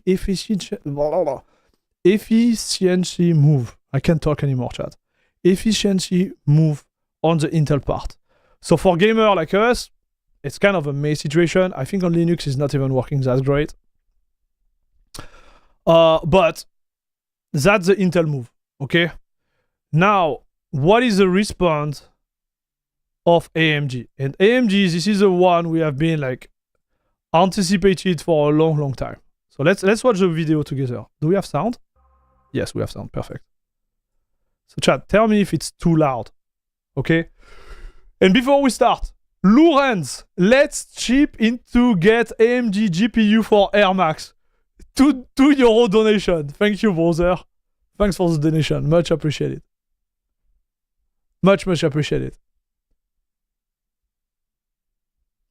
Careful, Air Max. These reviewers are fast to strike channel. Well, they can strike me. We'll remove the video. No problem. Okay. Wendell Level 1 Tech praised new Intel for server use in this last video on Linux. Oh, he did? Okay, so I was wrong on that. Like, when he praised them, did it say they were better than AMG? Or they just say like they were better generally? Because what I read and what I viewed is that, listen, first, the driver on Windows were not ready. The microcode for Intel was not ready. And the firmware of the motherboard were not ready too. This is what I read, chat. So I'm thinking like those things are not ready even like on Windows.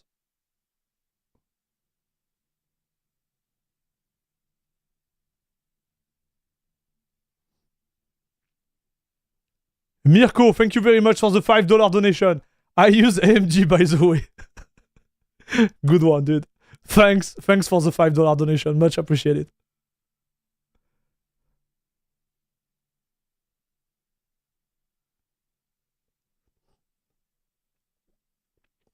And also they are expensive. Oh yeah, I forgot about this detail.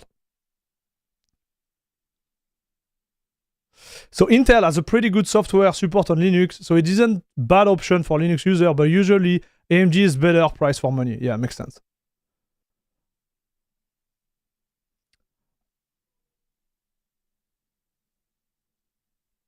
Okay, Bands of Wisdom. Got it.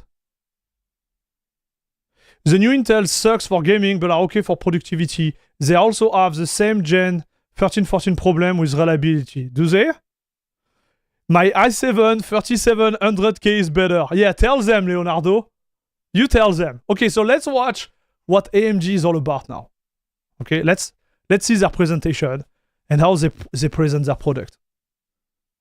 I'm an AMG fat boy when it comes to CPU, chat. I love my 5950X.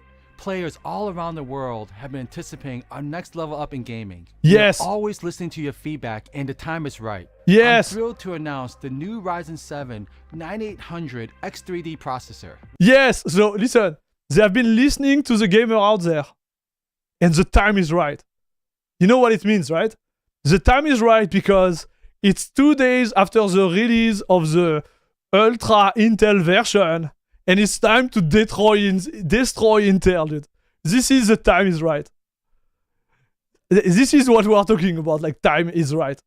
We spent years perfecting the development of the next generation 3D V-Cache. Yes. This technology is the result of pushing the limits of engineering and is a tribute to the gamer's pursuit of perfection. Perfection. Through our advanced packaging technology, we're able to integrate an unparalleled 3 types of silicon. One compute, one I/O, and one SRAM die. Integrated to operate together in a high-performance gaming package. Games today are compute-intensive, with large open worlds requiring larger caches to store their datasets. Esports has grown increasingly competitive, making latency crucial to gameplay. Multi-threading has become commonplace in AAA games and game engines, benefiting from large caches to maintain thread efficiency. With our latest technology, you can now get the best of both worlds. The best of both worlds. 8 core, 16 thread Zen 5, 5.2 GHz max boost, and 104 megabytes of cache. So this is the successor of the 7800 X3D. When was that announced? Yesterday. It was announced yesterday. Guillaume, hoping this release lowers the price of 7X3D. I don't think it's gonna happen, dude. We'll see, but I don't think it's gonna lower them because they're gonna stop them. I don't know how fast. Maybe you're gonna. Actually, you're right. Maybe we're gonna have a window where you can buy them. But lowering the price, we'll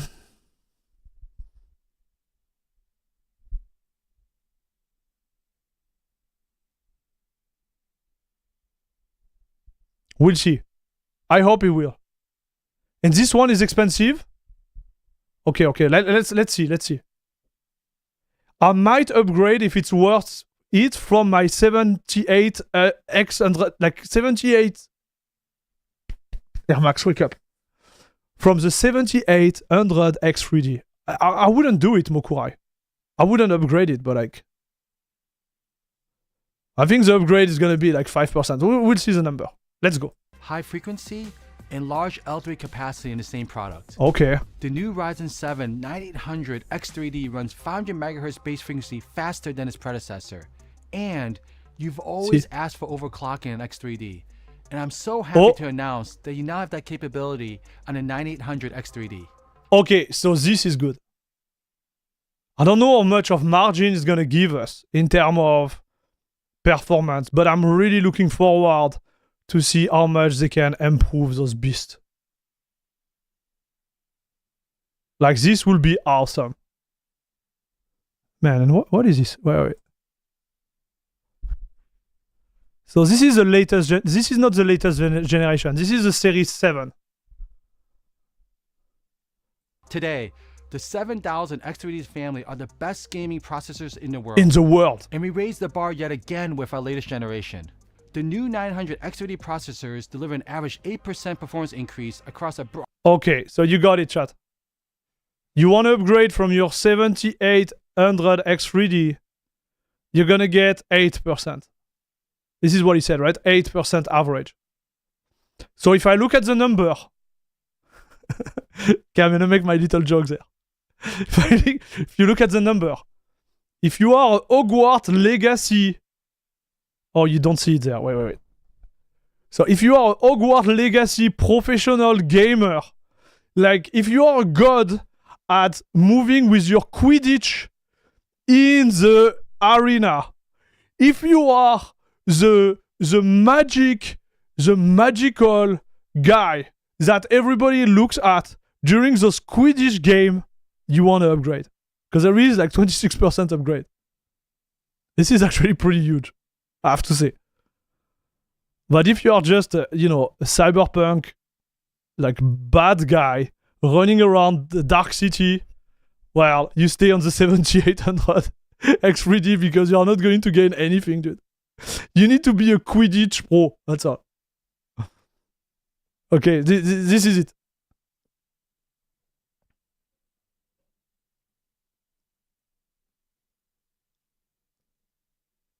Did you know that 39 and 4900K has more total cache than 78 X3D due to individual more cache on Intel? I never thought about that.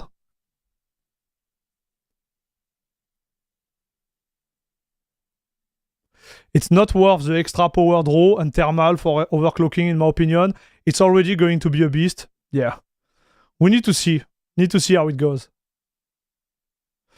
The 900 X3D is probably a 50 to 100% upgrade from the 500X. I don't think so, dude. Depending on your resolution, it's gonna be like a 30% max, I would say. Like if you are playing 1440p, you're gonna gain like 30%. On the average, you might get more on the minimum lows, but I don't think it's gonna be like 50 to 100%. If you are playing in high resolution. I don't know about low resolution. Like if you are playing in 480p on a CRT screen, maybe. But I don't think you are doing that, RPG Mafia. Broad range of games over a prior generation. Oh, look at this. Personally, look at this chat. It's big, chat. It's big. I've been playing some of my favorite games on a new 900 X3D like Hogwarts Legacy, Far Cry. Of course. His favorite game, look what they are at. It's gonna be the Hogwarts Legacy, Far Cry 6 of Ash of Singularity. Like F Cyberpunk, dude. We are not playing Cyberpunk at AMG. We are playing those games here, you see? The one who got the big upgrade there. Like, come on, man. Like 6 and Ashes of the Singularity. Yeah, of course. Seeing over 20% performance increase over the 700 X3D. Come on, bro. Like who wrote this script? Like, what was the script? Like, try to be a little bit more subtle at marketing AMG. Like, hire me. I will do the job. But, like, don't do that.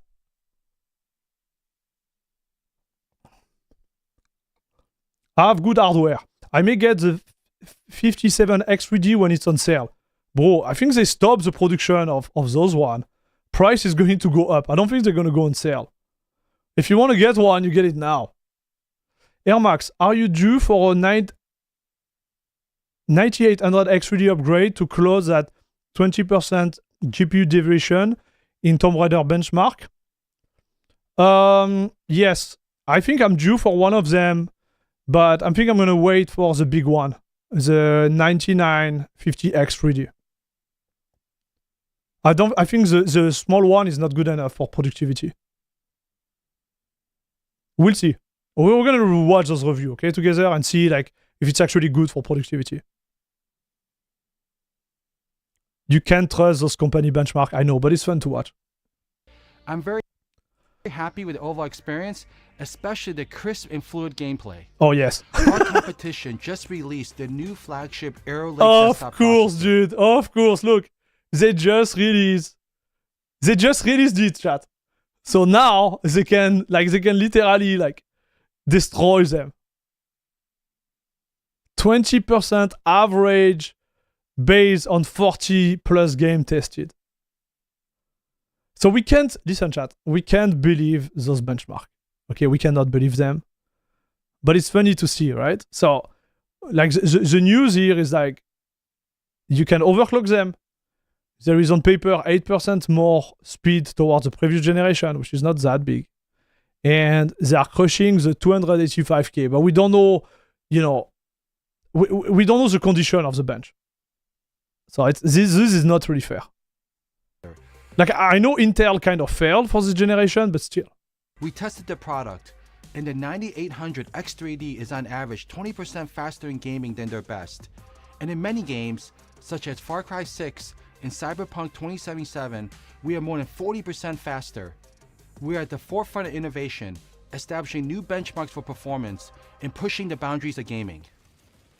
A visually stunning, immersive new game I'm currently playing is Space Marine 2 from a close partner. Okay, listen to me. This sucks because if you look at the game, it's stuttery. Tim Willits. Is it, guys? Is it stuttery on your hand? Look at it, chat. It's not fluid. Look. It's not fluid, chat. J'en peux plus. Like, who is making those videos, dude? Like, there is no someone who's gonna be like, hey, maybe we should think about it. New game I'm currently playing is Space Marine 2. Yeah, it's stuttery, dude. It is stuttery. And I have the pleasure to introduce Tim Willits, Chief Creative Officer of Saber Interactive, one of the pioneers of the gaming industry. Okay, and now it's more about the partnership. The game has been received beyond our wildest dreams, and we are celebrating that with our friends at AMD. It's stuttery, at dude. Saber, the power and innovation of it's stuttery, AMD's chat. Ryzen 9 At least it is on my screen. Like, I don't know what they did. Has allowed us to push the boundaries of what's possible, okay. delivering an so this is good. Experience, having faster. Okay, so we watch this one. I think then it's just like blah blah blah.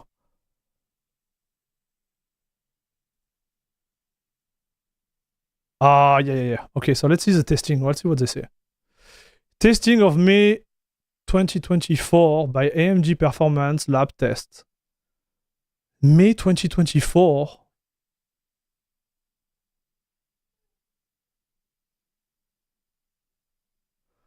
Oh, they are using a Radeon.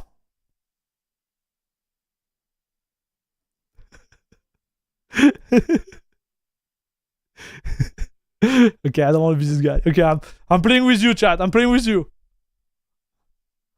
But they're using a Radeon. I'm just saying. Okay. AMD GPU. DDR5 6000. And for the Intel, they are turning at 6000. They will have a little gain in percentage there if they were running at 8000 or at least 7200. It kind of help the Intel core there, so it's kind of unfair. Because 6000 is the max for the 70X X3D, but 6000 is not the max for the 4900K. And this is the profile Intel default from September. Right, so it's a non-aggressive profile from Intel. So you can see how they manipulate the thing there. As October, AMD Performance. Okay, so 900, 3D, okay. Oh, here they are using a 4090 here. Okay. Intel Core. So this is it. Balanced. 6400. I think you can go higher than that too, chat. So 6000 versus 6400. I think you can go higher than that. But okay. It's still rough. It is still rough, dude.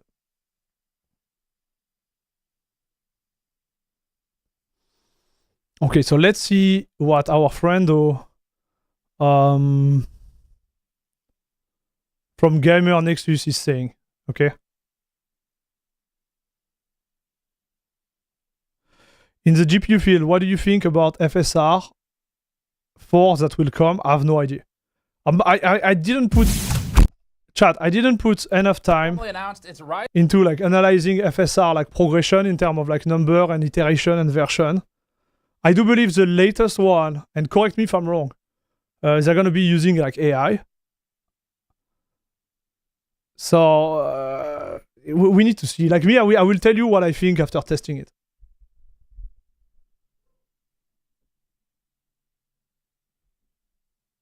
Ryzen 7 discussion with several of AMD's engineers. So we're going to include some of that information in this video. Okay. It's a little bit deeper than, actually it's a lot deeper than what you get in the press release, where they talk to us about some of the physical stack up. So they are using the highest officially supported RAM speed. Okay. Makes sense.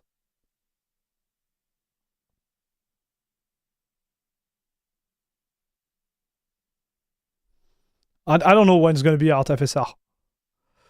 So he's analyzing the video of the X3D compute die IHS. So let's see. Okay, so this is a boost base. And this is the price, 479.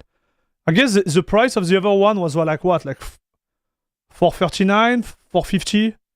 So it's like 30 bucks more.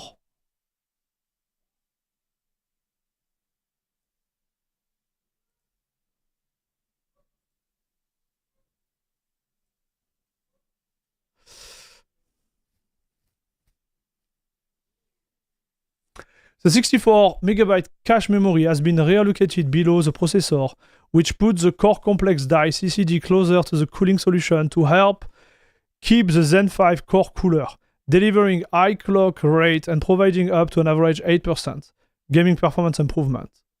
So as you mentioned, chat, it's related to the position of the cache.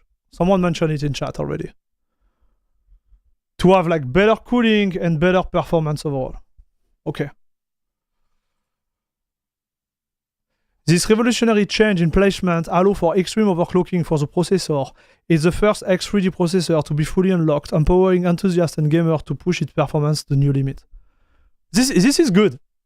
Like, I like this. I really like this chat.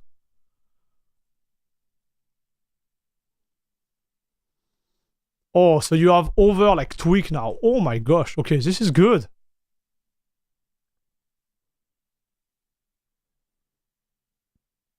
Nice. Okay. Why not sooner? This interests me, chat. Let's see what he has to say. Now told us that AMD wanted to do this since about 2019 when it was getting its first X3D parts in hand. And it realized that it had to design the entire silicon ground up to accommodate the flip. Talk about that a little more later, but has to do with the layout and where they position things internally in the silicon. Zen 5, they say, had that ground up approach, so it was basically built with X3D future parts in mind, and they were able to shift the power headers around in the X3D and the compute dies to enable the cache to go under the compute die now. So that's the big change. So AMD engineers confirmed with GN that the historical limitation was thermal. This has been known at this point. Okay, so yeah, so this is interesting. They had to redesign everything knowing they knew the issue. And even with those issues, those CPU apparently they are really good. They are. Right? Like the number of like users we have in chat who are using the CPU and are really happy about it is pretty big. So what else? OC expectation, yes. Let's see what they did. And overclocking also gives it a direct volt frequency curve benefit, which enables higher clocks to be achieved both out of the box and in OC. And back to that original question. So guys, this is how I play video game, right? With my little like cup there. I pour on the CPU to get it cold. AMD in 2019 had thought of it, but was not in a position to execute on moving the cache to the bottom yet because of all those points we discussed earlier. It said Zen 5 underwent logical changes to power distribution, and that allowed the relocation of cache. Now, if you're not aware, the original X3D CPU was a Skunkworks project that formed after Zen had already been finalized as a design, so it was not concepted before the architecture was finalized as far as we're aware. We have a full separate discussion going into the history of that on this channel, and it's actually really cool. You should watch it if you haven't. It's with AMD engineers. Finally, we asked AMD about the expected OC headroom. The team expects that the average CPU with decent effort, not under extreme OC conditions, should be able to get maybe around an extra 200 megahertz or so F max, and we'll look into that. So 200 megahertz max? So you already watched the video, chat? Because someone mentioned it also in chat. You are way ahead of the curve. Our testing. It might come after the review. We might do sort of a stock review and then follow up with OC again. Joe Stepanzi hopefully coming out here to do an XOC stream maybe that weekend right after launch. We'll see. We'll see if it lines up. But anyway, that's a separate topic. So you can expect some OC headroom here despite previous X3D chips being actually limited on OC. There are a lot of future exciting possibilities for stacked silicon and CPUs, whether that's cache or otherwise. So for example, one of the things AMD brought up was wafer-on-wafer fabrication technology, which is starting to become a thing. That's not something that's ready for discussion yet, but something that we may be talking about in the future. So AMD's 9800 XVD, it's going to ship on November 7th. We'll have a review live. So it's going to be shipping on November 7th. Man, so do we have review? I'm going to have to wait for the review, chat. Wait. So 900 3G creativity. Do we have someone to talk about like the creativity approach?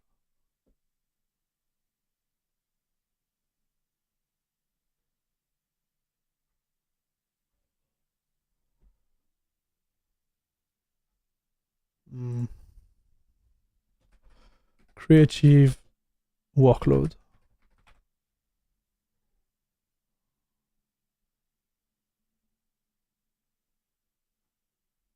And I want to see, I think Phoronix talk about it.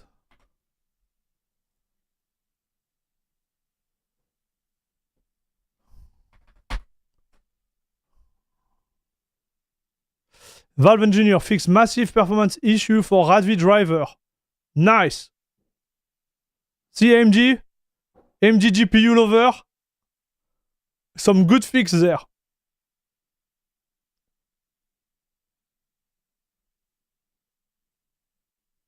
Cosmic Desktop Alpha 3 released. Nice. Oh, AMG formally announced the spec should be great for Linux creator. So why? AMD has been teasing the Ryzen 90 3D Zen 5 with 3D cache. Okay. The Ryzen is AMD 8-core 16-thread. Under Microsoft Windows 11, AMD is promoting the Ryzen as a new leading gaming processor. Expect many Linux benchmark to come at launch. Nice.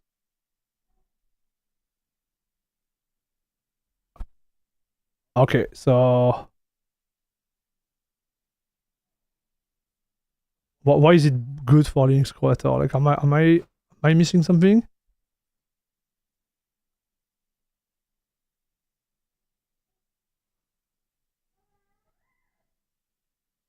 Okay, so it's just teasing us, chat. He's just saying we're gonna test it. So I'm looking forward to his review, chat. I think we're gonna have to wait. What sucks with this company at pricing a lot of gamer out of the market, this stuff is getting too expensive. $479. Okay, launch price just for how much was the launch price of the 5800 X3D? So 440, dude. So it's $40 more on paper. Yeah, it's $40 more than a CPU which was released.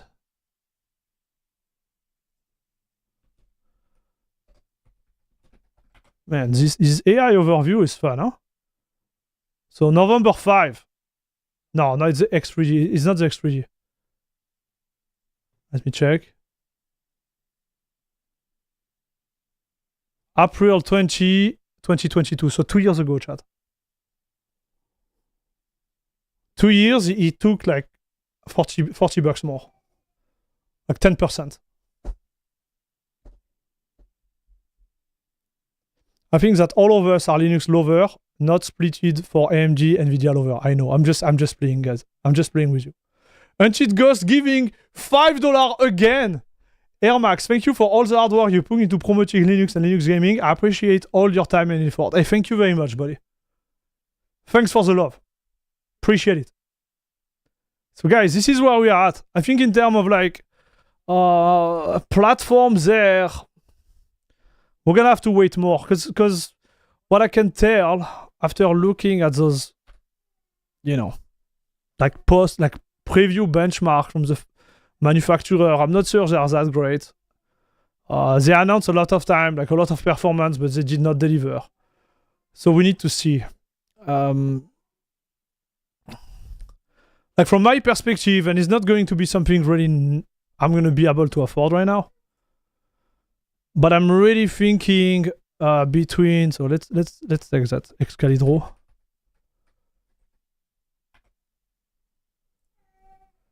Hold on. So if we talk about CPU upgrade right now, I think it's worth it if you have, and obviously if you want to, because if you're happy with what you have, like just stay with what you have. You don't need to upgrade. But if you are not happy, I would say it's generation before like Ryzen 3. So everything inferior or equal Ryzen 3 here, I would upgrade if you are not happy. And the generation there was like the 9000 series, you know, on Intel. Like if you are still on that, I think this is the moment where you start to think about moving up. Because those are the same generation. Because these, they start to be in struggle. That I will be my guess. You start to be like, oof. They start to be rough. Depending on what you do. Okay? If you want to play Black Myth Wukong, even with the 1490, you're going to be in trouble anyway, so it's not relevant. But like, you know, if you have the money and if this is one of your goals to upgrade. But I would say if you are running right now, everything above that, there is no need. I wouldn't do it. I wouldn't upgrade, chat. But it's just me, right? I would say also, like, you have to think about the generational upgrade. So this is something that I've been doing and who have been like helping me a lot. So what are we talking about here? So on the CPU dev side, you know, you have the TikTok factor. So I don't know if you heard about that, chat, but like CPU TikTok dev TikTok model. There is a C. Okay. So TikTok was a production model adopted in 2007 by chip manufacturer Intel. Under this model, every microarchitecture change TOC was followed by a die shrink to the process technology TIC. It was replaced by the Project Artisan, which was announced in 2016 and is like a TikTok cycle followed by an optimization phase. As general, engineering TikTok model is a refresh one side of a binary system for each release cycle. Right, so let's look at an example here.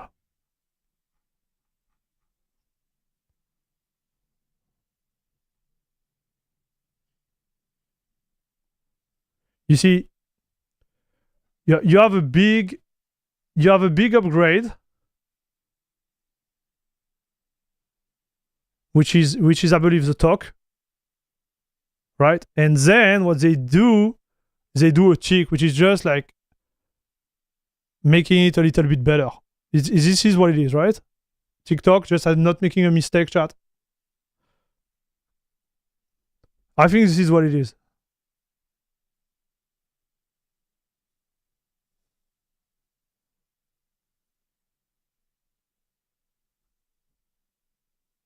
Or maybe this one. Yeah, okay, so this is the one.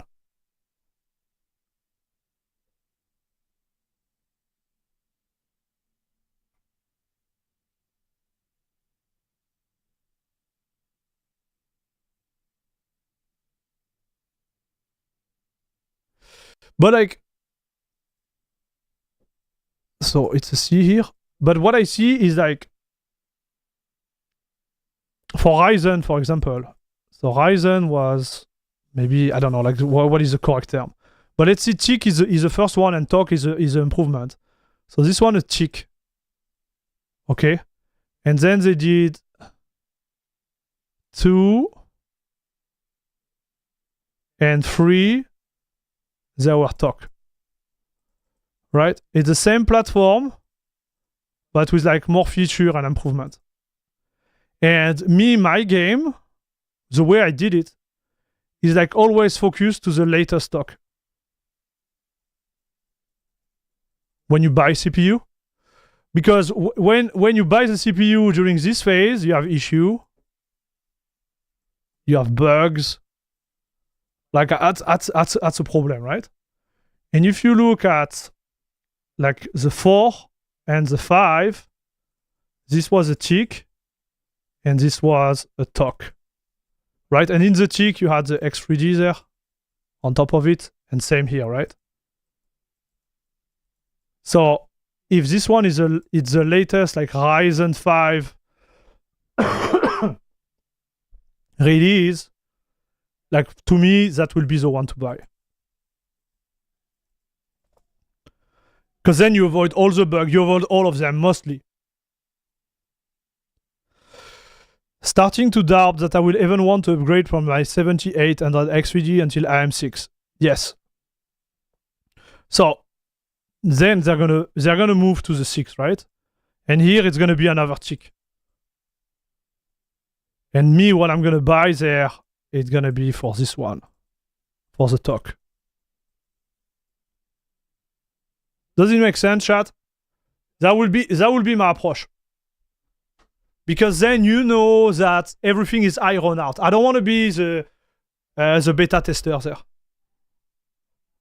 Because when I produce content and stuff, I want my machine to work. Like it just needs to work all the time.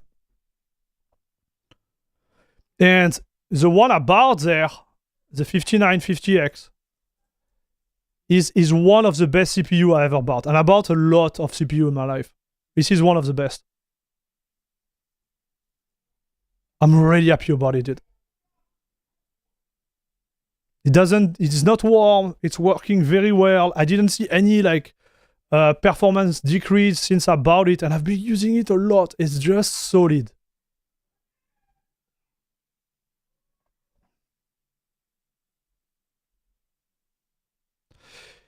I, for one, need the upgrade from the 3600. Yes, zero. Like if you need it, because I'm planning to try using Prime and offload only necessarily. Okay, Cloud Pixel. I wasn't going to buy a 98 and X3D, but unless Zen 6 has ridiculous uplifts, I will probably be more interested in the gain I could get from DDR6 plus Cam2 on desktop. Yeah, also Cloud Pixel, good point. How large are the torque improvements? They are not big. Like they are, like I know, like if you look at the improvement in terms of percentage, is not big. But what I really like about that is related to the issue and bugs.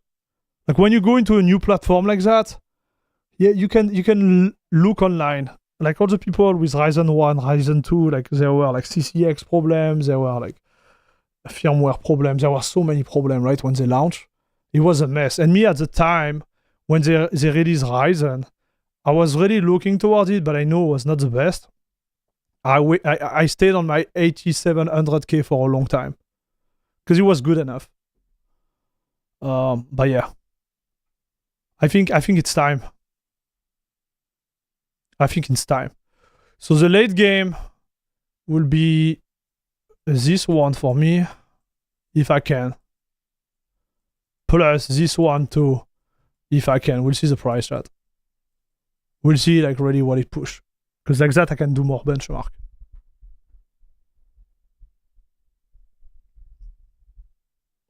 I don't know how I can impact performance in good is over performance. Shintobi.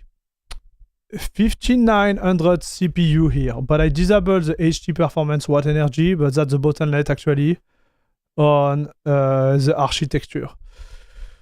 Yeah, but the 59, like, you see, like, this generation, like, the 59, okay. Depending on the game, the 59, like, I don't even know how to write this one.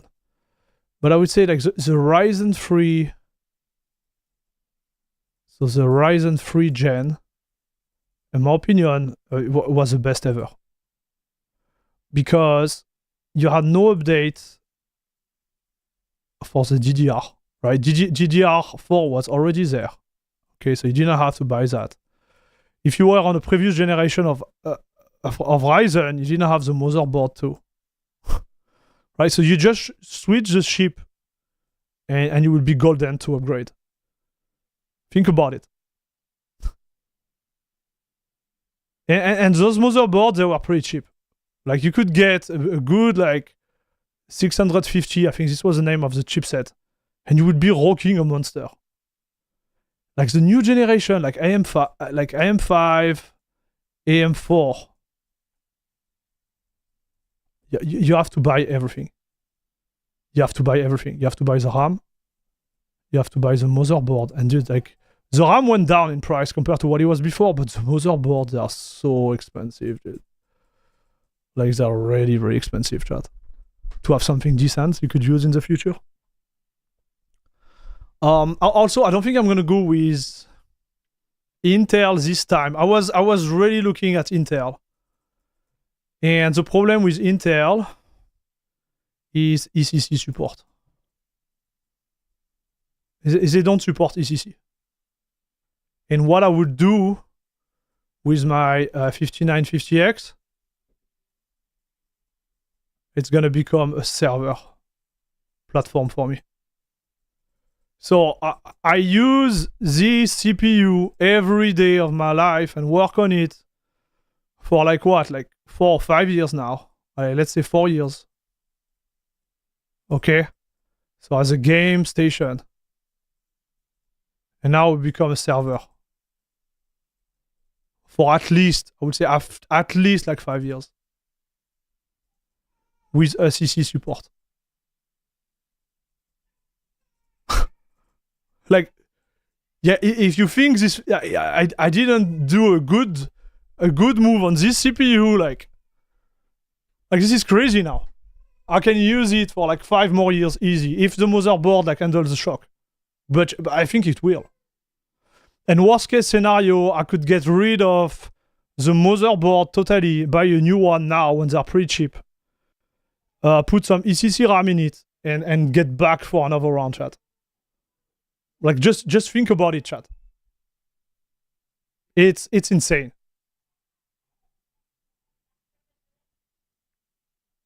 It's insane.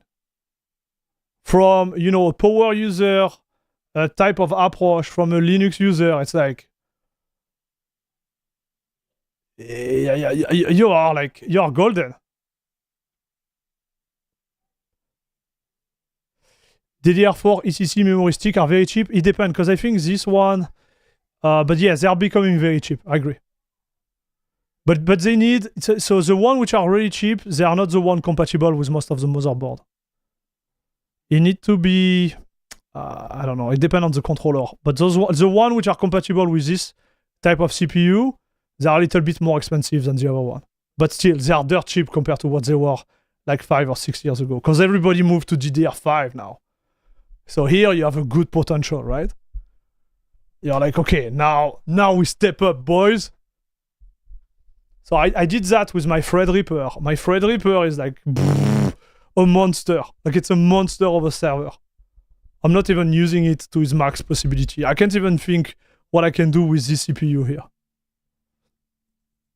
Can't even think about it. So chat, we are at the 2.5 hour mark on this stream. I think we talk about everything. Chat. We talked about everything. Do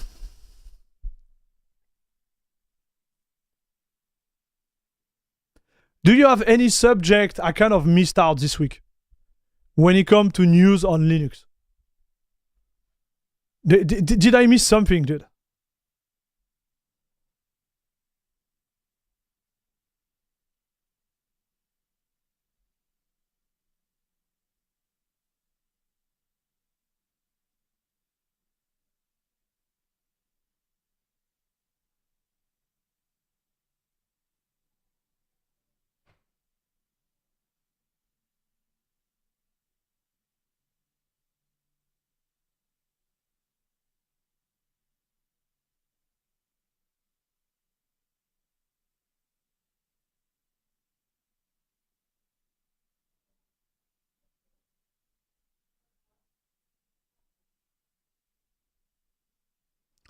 Cyberpunk on Mac?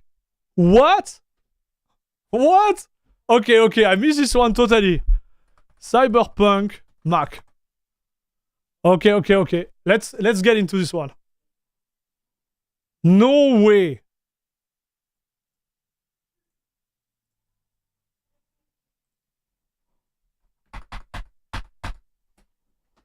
Cyberpunk Ultimate Edition coming to Mac.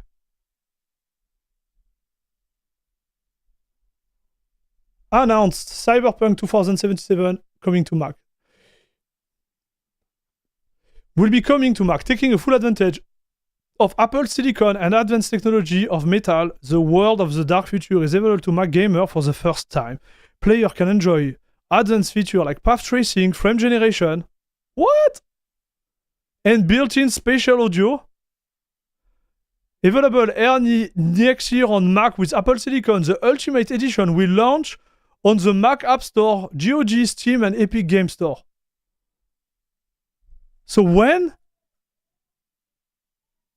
Early next year. What?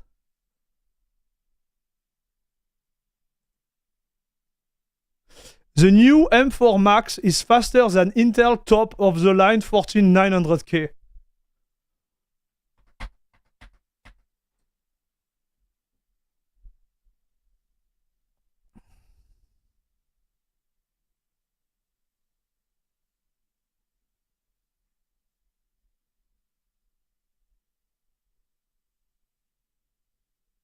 Guys. This is crazy. This is a crazy news. Like, you realize what it means?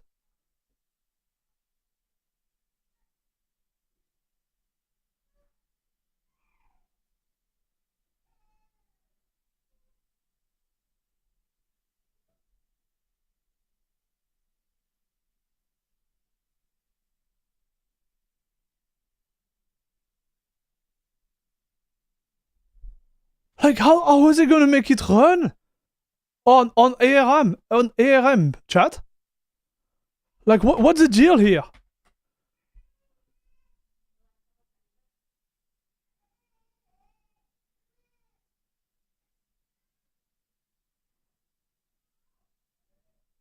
So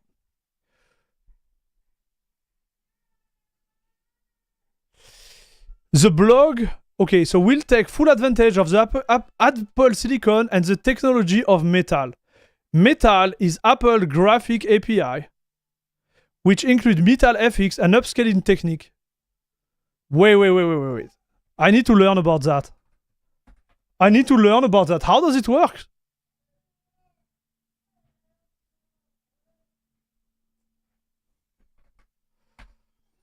Okay, Metal API. Metal is a low-level, low-overhead, hardware-accelerated 3D graphic and compute shader API created by Apple. Metal combines functions similar to OpenGL and OpenCL. It can be compared to low-level API to other platforms such as Vulkan and DirectX 12.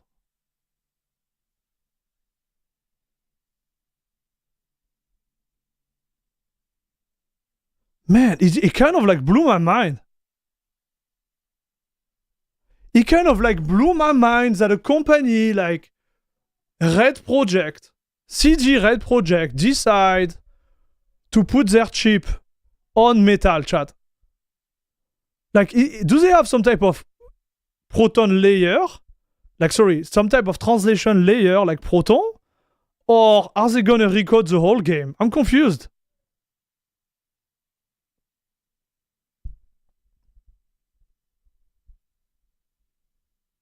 Apple Silicon GPU are allegedly okay, so I don't see why not. Yes.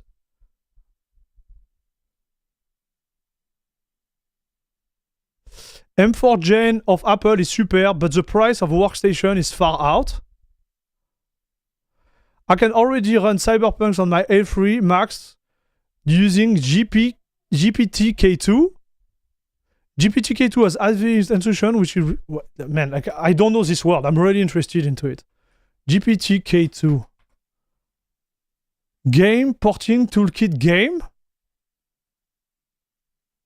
So this is their translation layer, right?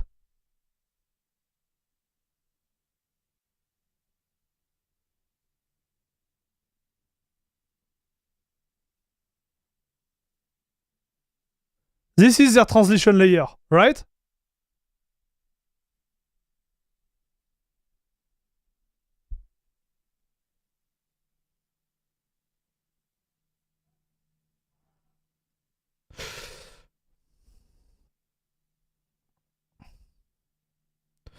The GPK2 version has AVX instruction, which is wild to consider on an ARM chip. Wow. Looks, how many Docker container will you be able to run on your 5950X server? Oh, a lot. And you know, we're going to do more content towards server soon in the future, chat. I really want to do that. Cyberpunk can run on Android via special translation layer for your information. Yeah, this is what Ride the Wave is actually mentioned. ASI Linux has already written Vulkan 1.3 to Metal driver. Apple GPT-2 is basically Apple's version of Proton, but I'm not sure if CD Projekt Red is going to use it. Wow. It will blow your wallet, Air Max. No, please don't blow my wallet. I have diaper to buy for my children.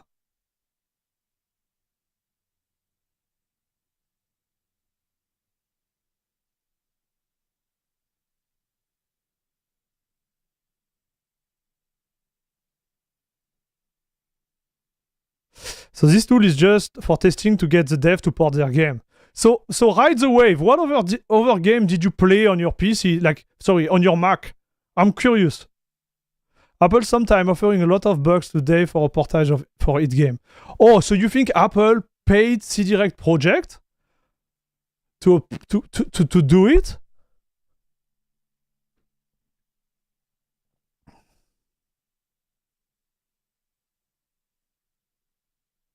Would love to see the server content where it's coming. But it's coming if Nvidia doesn't break my server, actually. That would be great. And it's coming if there is no other bad news related to Linux gaming.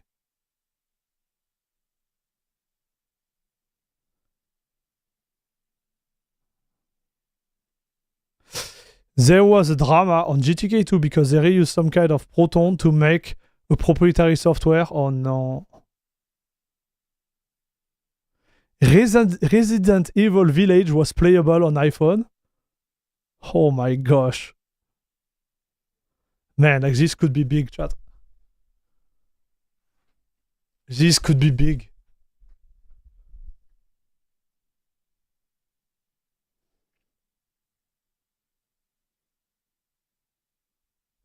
So I heard the M4, the Apple. So let's go on the website of Apple. I know a lot of content creators which are using Apple, as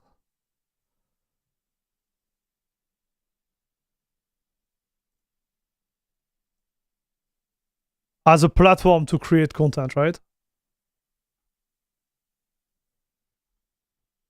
So is this the one we are talking about?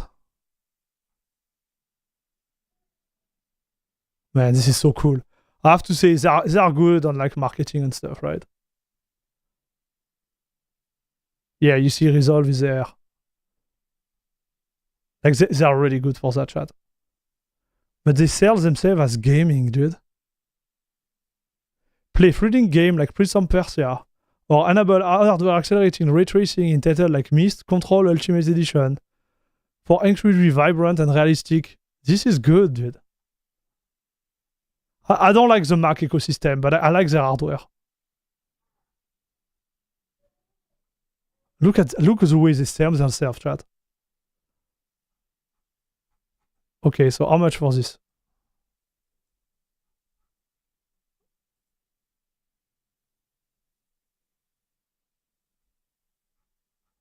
You say 500, no?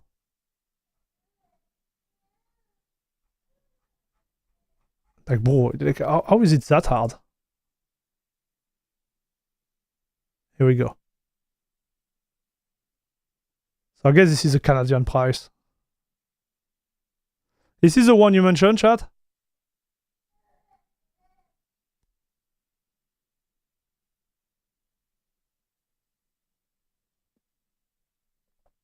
Oh no, it's in USD, dude.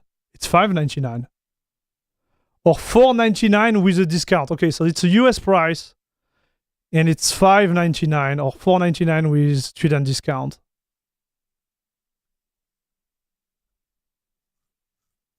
Only problem with Mac is the hard drive space. Need to buy a NAS or something. Yeah, like the way I see, like for example, like the way I work, like all my need in terms of hard drive space is on my server. Like there is no way I'm gonna buy that many hard drive on my PC to do that. Like when you start to produce a lot of video and do like this type of work, you need a NAS or a server like to do this. Mac users are possible gaming cheaters. I don't think they can, because they control macOS, right? Halo was originally supposed to be a macOS exclusive title, but Steve Jobs fumbled and the dev went to Microsoft. Are you kidding me? Ride the wave? I didn't know that. And to Apple, as long as you are learning anything, they give you the discount. So I agree. Like it's like the hardware here, it's overpriced. But what can this do really? I don't know about their chip.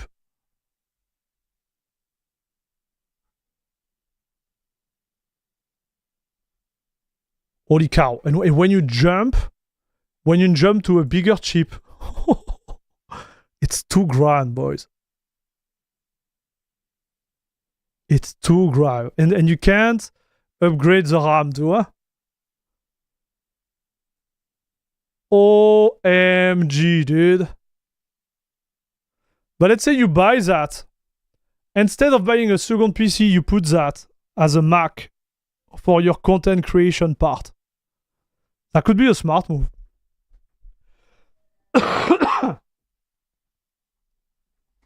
Right? It could be a really smart move. Can you remote desktop into Mac? I never owned a Mac. Like I owned an Apple phone, I owned iPod, but I never owned a Mac because I think the pricing is atrocious. But could you remote into Mac OS?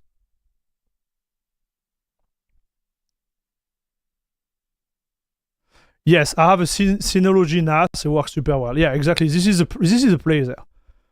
You buy their chip, and then everything else you outsource. It works well. It's an ecosystem, but compared to normal PC, it's overpriced. Yeah, Apple isn't even that bad on price per for their base model anymore. So they extort you on the storage now. Yes, this is exactly what I see here. So I work down in VFX domain and Mark are like norm for certain purpose. Yeah. So Beam, Leo, Dagan, before doing that, I was into the marketing world. And all the creative, all the marketing agency, everybody is using Mac. Like nobody is using PC. Because it's reliable. At a level of a company, they don't care because whatever money they put there, they deduct from tax. So, you know, it's an amortization at the end of the day, like all this investment. And they know it's going to work no matter what, right? Like you can say a lot of things about macOS, but macOS works better than Windows. What I don't like about it is like you have to fumble in their monetary ecosystem. And the day you want to pull out, it's impossible. Like if you own an Apple in your life, like an iPhone, if you own an iPhone in your life and you want to pull out, you will never pull out it. I did it. I almost learned, like I lost so many brain cells to just transfer like contact. Like everything is tied to their ecosystem, right? Like financial system. You don't get out. You need an application to, you know, get your contact out. You need an application to get your picture out. Like it's stupid, dude. It's so bad.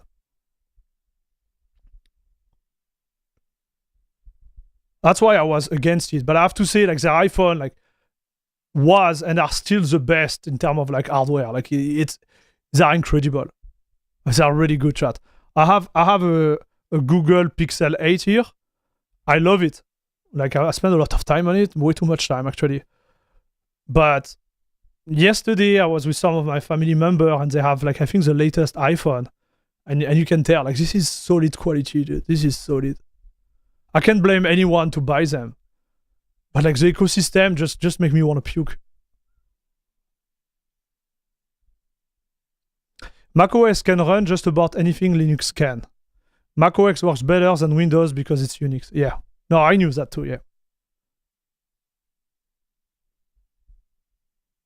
I think Apple chip have the best power per watt on market. Yeah, it's true.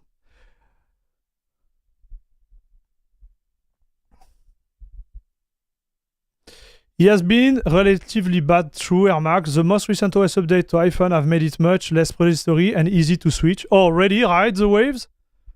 Man, like I switched, I think it was iPhone 4 or 5. I switched to Android. They made the process so hard that I told myself, I will never buy Apple again. And I never did. Like I never did. I was like, I'm out. There is no way it's gonna happen, chat.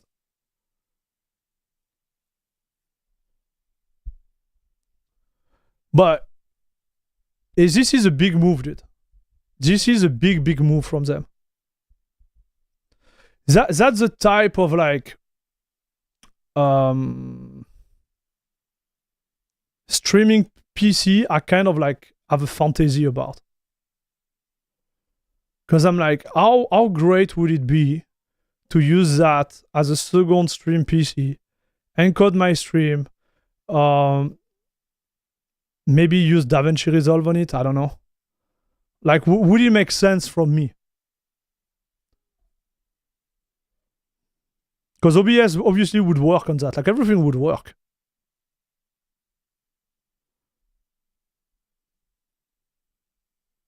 It's just a lot of money. Even if it seems cheap for what it is, it's still a lot of money, Chad.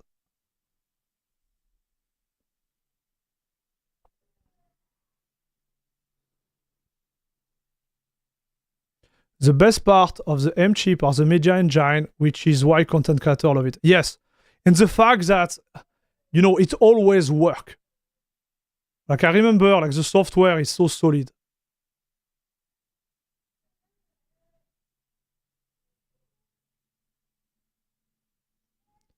It compiles and exports video so much faster than the Intel AMD counterpart. Yes.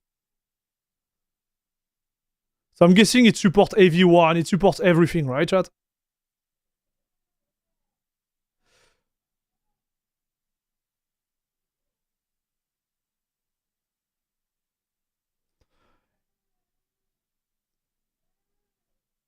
I love Apple hardware, but I don't like their software. Same. It's exactly what I think. But you see, like, it's just gigabyte Ethernet port. That's mean like you don't have 10 gigabytes. You don't have like this is a pain for me, chat. So this one maybe has 10 gigabytes. No, I can't work with gigabyte. It's like I think it's good. It's a good like little starter like alternative, low effort, low maintenance, and great result. But gigabyte Ethernet port, that means like I need to buy a USB. I need to buy, yes, a USB 10 gigabyte capture card. Not capture card, but like Ethernet card. Which whatever it implies when I transfer file, etc., etc. Like,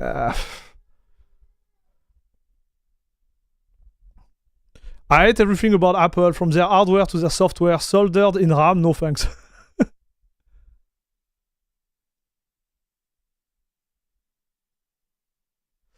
They have a 10 gigabyte option, but it's just 100. What do you mean? Like, you can customize those?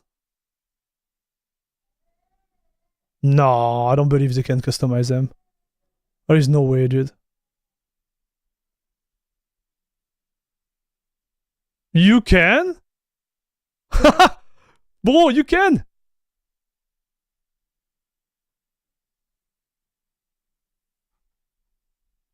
Oh, 2 terabyte SSD, $800. Are you? Who are you?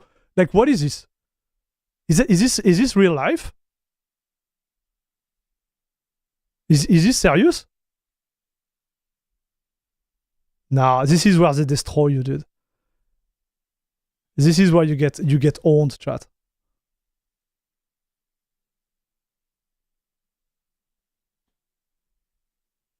And this is 16 gigabytes for the video and the CPU. Bro, like, come on. And even the RAM. Like, what type of RAM it is? Like, they go grab it on Mars? Like what are they doing? Even this is expensive, chat. So if I go the full option, how much is this? Yeah. So it's $1,000. It's not. In fact, it's bad. It's. No, it's not full option. My bad. It's $2,000. Apple has Magic Memory Module. So this is the bro. This is the Magic Memory Module that make your money disappear. Dude, you get the memory and your cash just like shoof, disappears.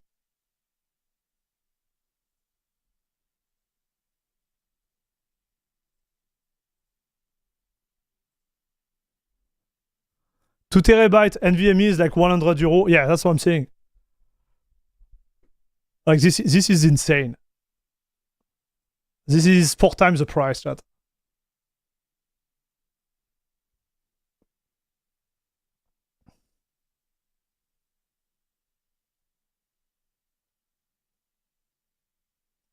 Your GPU alone is more than $2,000.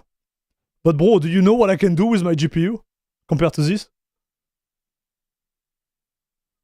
This is what you need to think about, right? Because you see like, oh, you have a nice little PC. But on paper with my GPU, I can encode, I'm pretty sure I can encode faster than that. I can play video game faster than that. I can stream faster than that. I can edit faster than that. I can do AI faster than that. I can do everything faster than that, actually. Right? So you will say like, yeah, but you just got a GPU. But I'm like, from a productivity standpoint, I'm trying to think how you can, you know, put a value out of this. You see, if I go with a $700 price, it makes sense to me. But I have no storage.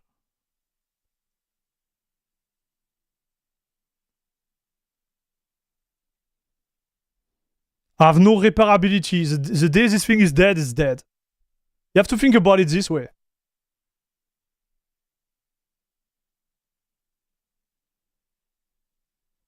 This little thing can run Cyberpunk path tracing. Yeah, how much FPS, bro? Like my 1080 Ti can run it too. Like, but like, how much FPS can you get out of it?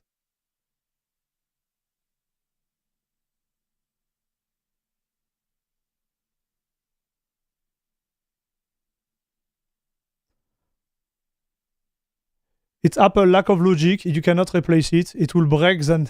Yes, this is the way they do it. But can you take your PC in your backpack?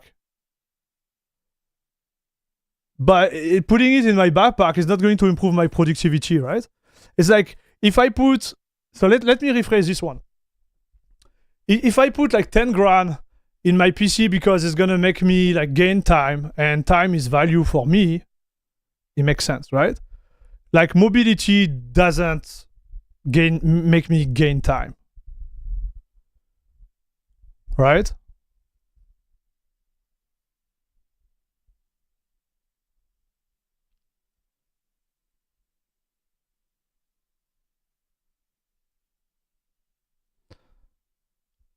You could build a mini ITX PC with a Core Ultra Ryzen 9, more storage and a better GPU for less money than a maxed out. Yeah. So the ones that make sense, to go back to the discussion, I think the entry price makes sense for me. It's cheap. Like this is cheap, chat. Like, let's be clear. For what it can do, it's cheap. When you get into higher spec, it doesn't make sense to me anymore. My Cyberpunk was running at a solid 60 FPS, M3 MacBook Air, path tracing. What resolution?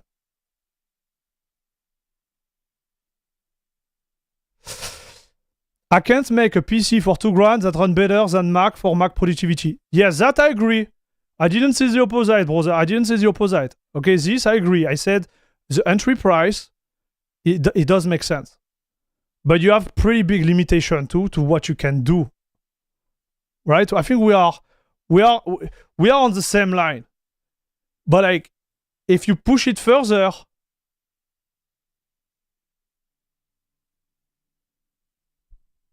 well, give me 1 second, chat.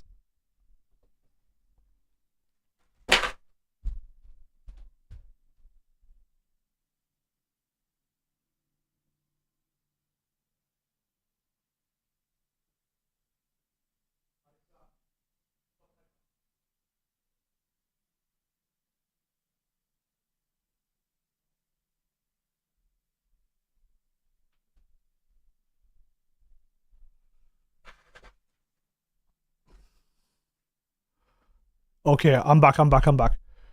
Like, I agree with the fact, like, this entry price for me is really tempting, for example. But yeah, like in my approach, financial approach, it wouldn't make sense for me. But let's say you are a beginner, like you are a content creator, you want to launch yourself in content creation. This is what you need to get.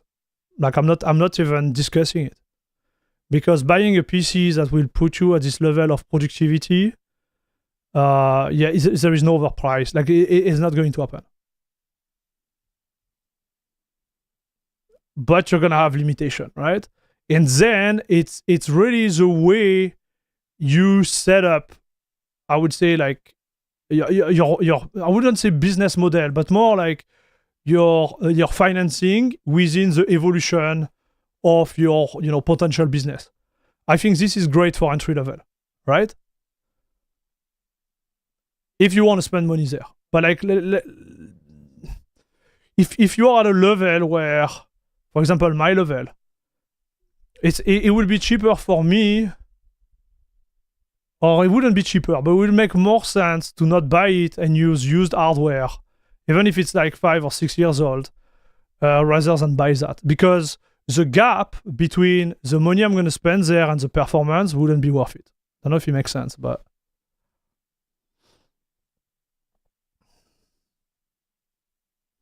Okay, so let's see. Okay. So M4 Performance Cyberpunk 77.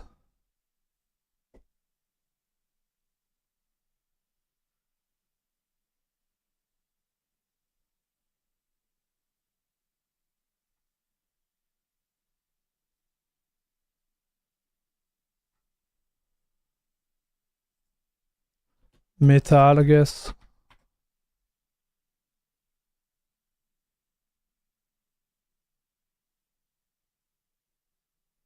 Yeah, but now we just have this news. You found a thread, Ride the Wave. 160 FPS with path tracing on that Mac gaming thread. Mac gaming? Okay. Mac gaming. I believe you. I just want everybody to watch it.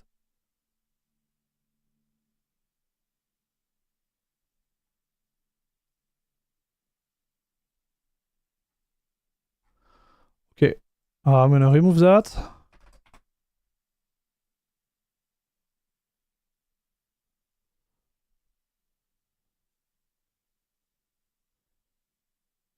Oh, it's on Reddit? Darn. I don't think I can go on it. Yeah. Thanks. So you said...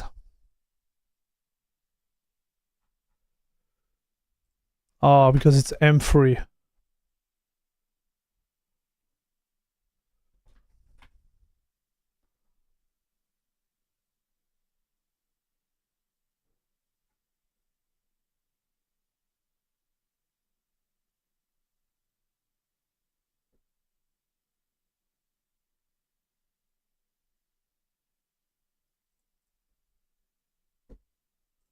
This guy might copyright strike me though.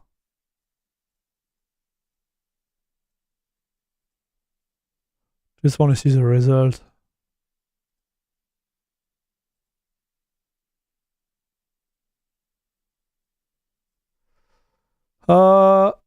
Broski, how much FPS?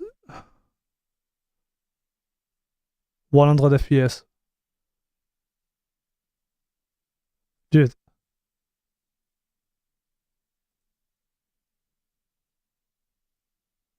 Yeah. No. Like, it's good.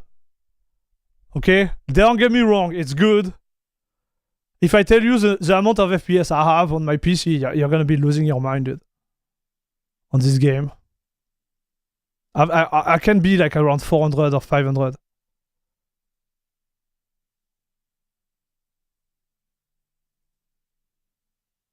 But it doesn't seem like it's forcing to, right?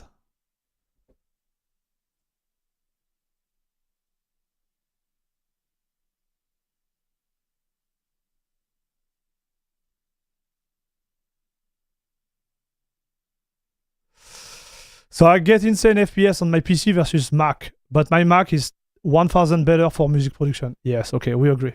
Yeah, I agree with that. I can't disagree with that. It's actually insane that you can actually run Minecraft. Are you kidding me? 772 FPS. Wow, chat. Boys.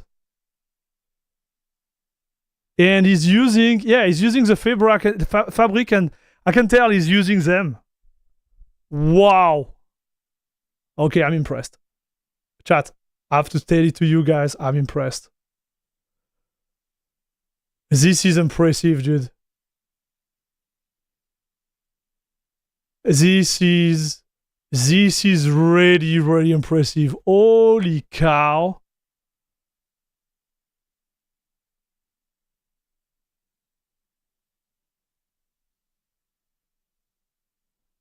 So with the vibrant, yeah, it's struggling, but like this is normal. Like those shaders are crazy, but like 120 FPS.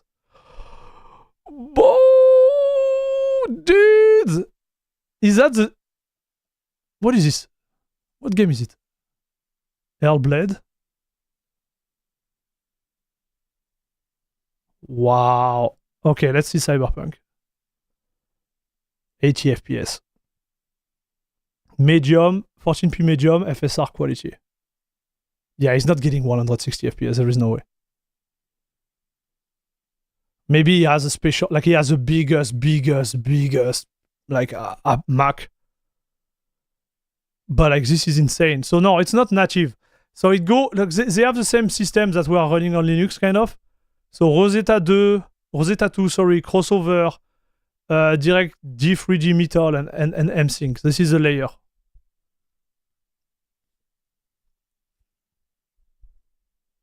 That's impressive. Diablo 4? Are you kidding me, dude?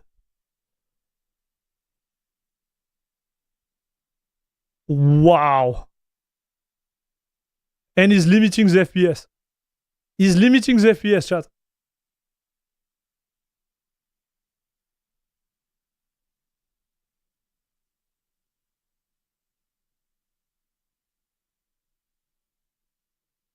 Yeah, I go through 3 translation layer. Proton is so much better and efficient than GPTK and maybe GPTK2. Wow. And it's on a MacBook. Yeah, that's right. No, this is impressive, dude. Listen, chat. I would be lying if I would tell you like this is not impressive. This is insanely good.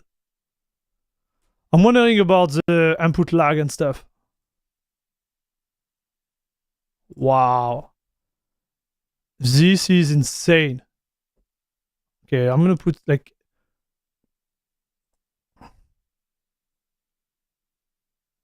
Wow. This is insane, chat.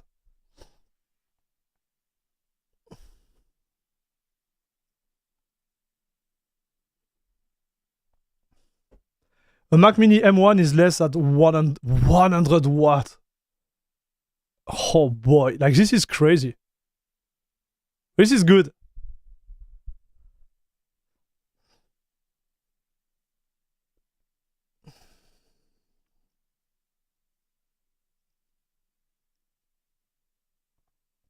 They are expensive, yeah.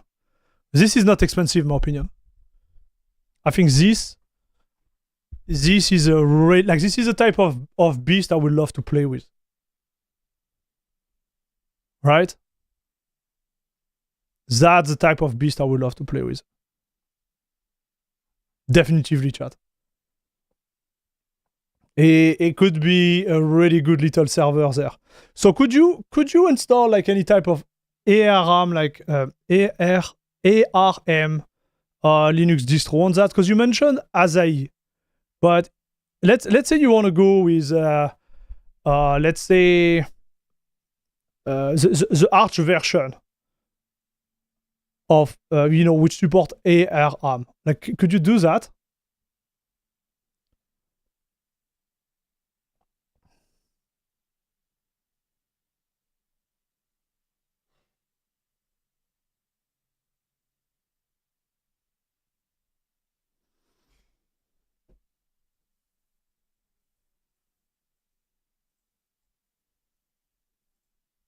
And those are like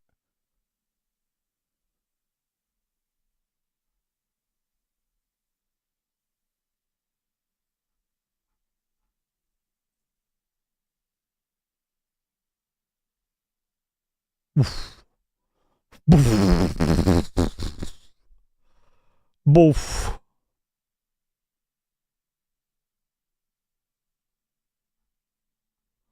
Both. Not at the moment, Air Max. The Asahi dev are hard at work to make it so. Got it. I don't know if it's the same instructions than pure ARM. Asahi Linux had to reverse engineer in the MacBook to make it possible to use Linux. So yes, ARM project is separate project to the Arch Linux project. Yes. Oh, this I know. Yeah, it's not. I'm just thinking about. Do we need another layer to make it work, because everything is proprietary there, right? So it's ARM, but like at what at what level? But with their build server supply by Valve, yeah. No, I'm aligned with that, Stian. I was actually like talking about it on this channel. I don't know if you watched the video. We did an interview a member of the Arch Linux distro, right? We had this conversation, but I'm more thinking about the support for the latest generation.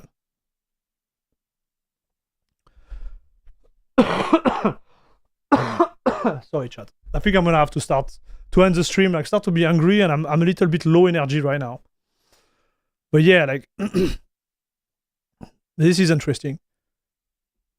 I'm really looking forward to see how much performance like Cyberpunk is going to be running like natively on this type of platform. One second, chat.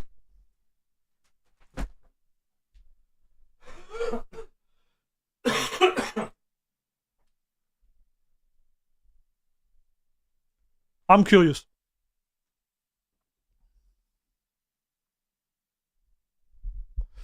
So there is no native booting Linux, but you can run most distro through Rosetta via virtual machine like crossover UTM. Yeah, I'm more thinking about getting like native Linux on this to play with, because what I see is like, and this is just me, I see a cheap.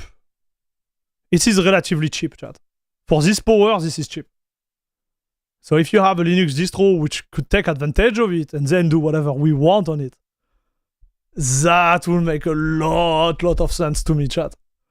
This will make a lot of sense. But if you can't, then you need to have a specific usage, right? So production, music, video, definitely.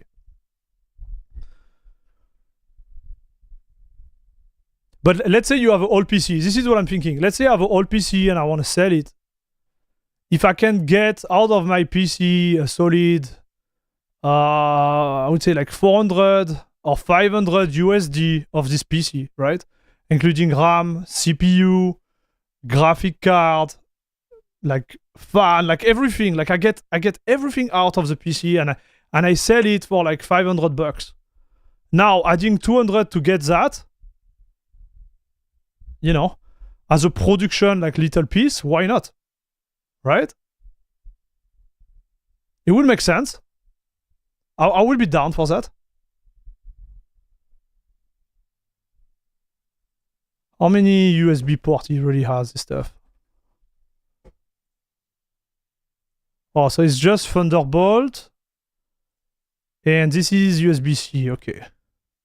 So 1, 2, 3, 4, 5. 5 output. So here you put your screen, here you put the network, fair. And you would have, so 2 input for the video, and you could have 1 input for the sound. Yeah, you good? You don't need more, chat. You're good to go, dude. Or we just use a single TB4 dock. Oh, got it, yeah. Yeah, but will be more money, right? I'm thinking like $250 for an extra 256. I know Solid Grave. Like this is, dude, like, no comment. Bro, $200 now. Yeah, this is a problem, man. Like you get into the expensive world. The expensive world.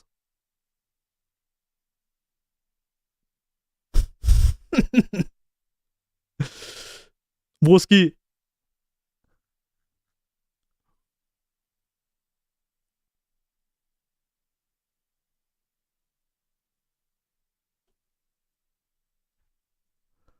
So this one is fancy, I guess. But I guess what you mean. Like a cheap one. Yeah, but I get what you mean. It's like instead of plugging them there.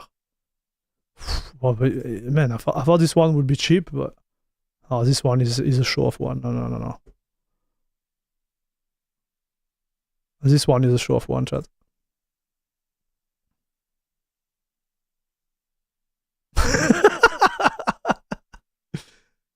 Even a USB-C dock, honestly. Yes, this is what I would go for. You're right. USB hub is cheaper even with KVM. Yes, no, I agree. Like there is something to do there, chat. There is definitively something to do.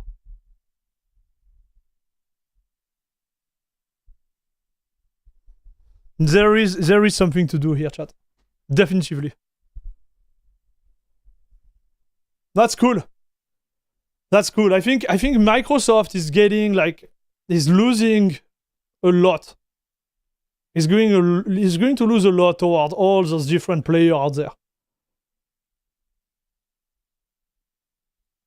He's going to be losing a lot. And this product is fine to my taste.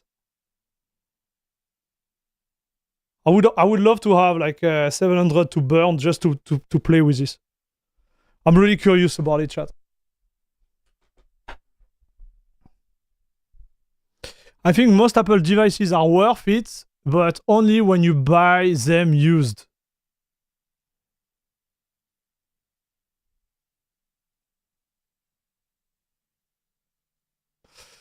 I agree. Microsoft ARM is not okay. Is okay, but not great. Yes. The only reason Apple has been so successful is they've been buying all the fab time and contract at TSMC. Yeah, I think there is more than that. Like when you look at this, like it make a product you actually want to buy. You know what I mean, chat? This is a type of product which, in my opinion, is really sellable. I don't know if it makes sense, but from a user perspective, you look at this, you are like, wow, I could do something with it. You know? So how much is a big Mac Pro?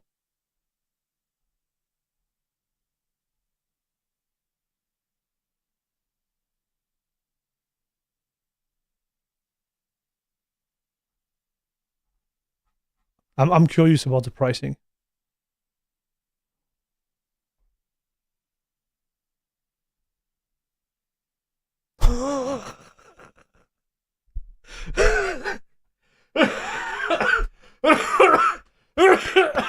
Oh.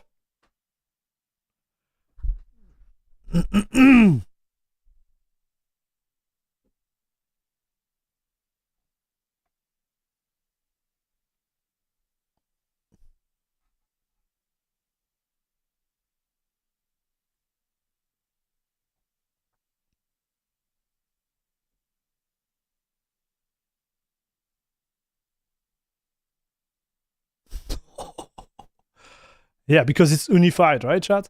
So you need at least 128. Yeah, I want to go all in, boys.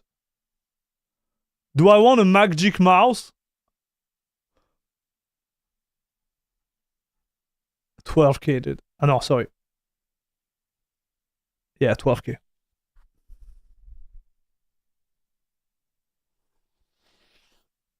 It's like, what do I do with that? Like, what can you... Like, what? Like, what? Like, what do we get, chat? 12K?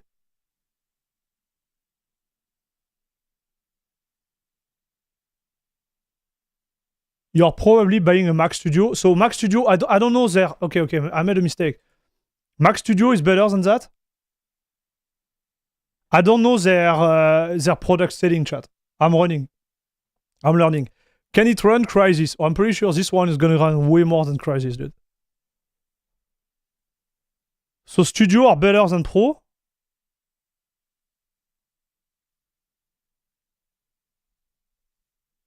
Oh no.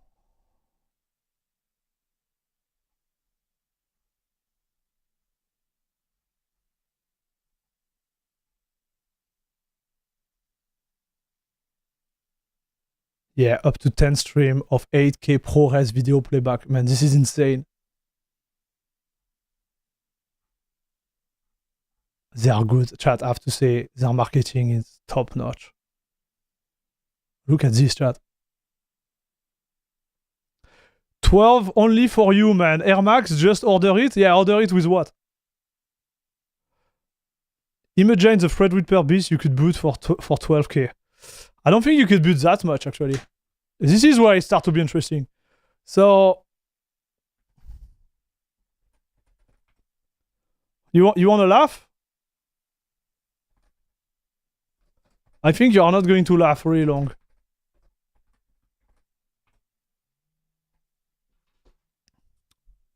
So that's a small one. I don't think you can buy that. Listen, I don't think you're buying that much with 12K, dude. This is where it's interesting, I think. This is a Threadripper Pro 96 core. It's 10K.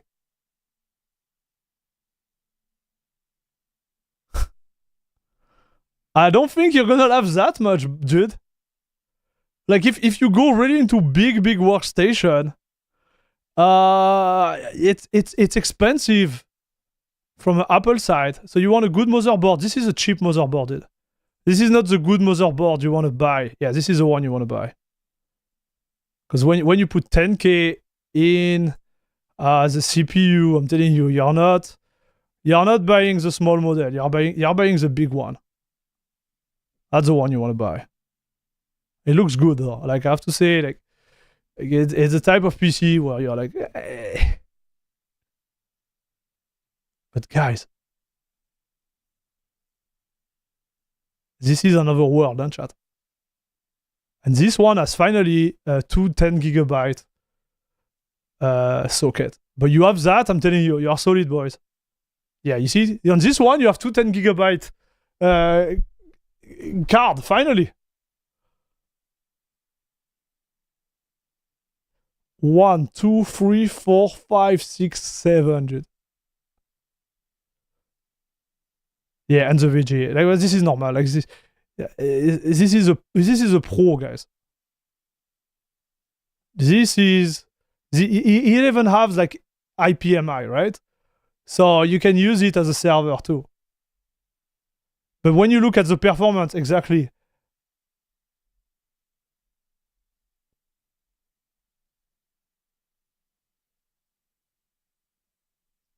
Compare the performance. Yeah, but you get my point, right? On one hand, you're gonna spend way much money on that.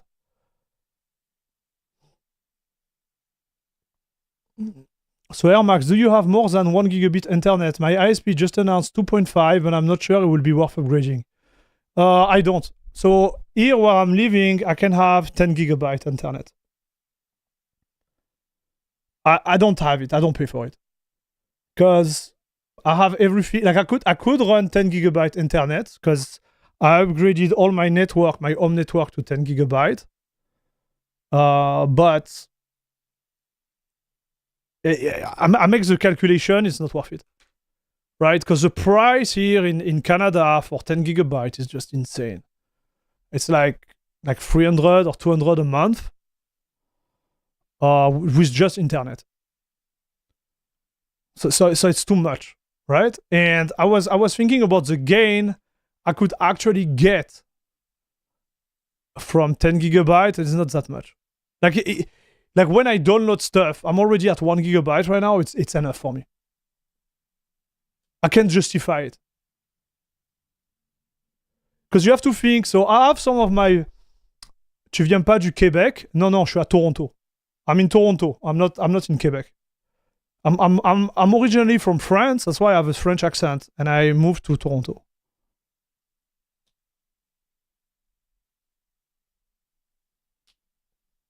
Because you have to think the other way. Like if you went all in for 10 gigabyte, chat, you go for 10 gigabyte, I'm going to tell you what's going to happen. You have to have server in front of you who can handle 10 gigabyte too. So I have some of my buddies who have who bought the 10 gigabyte plan, but they are never at 10 gigabyte all the time. You can't, because the server in front of you is not, it can't push 10 gigabyte. And you will be surprised that most of the servers, they are not pushing 10 gigabyte.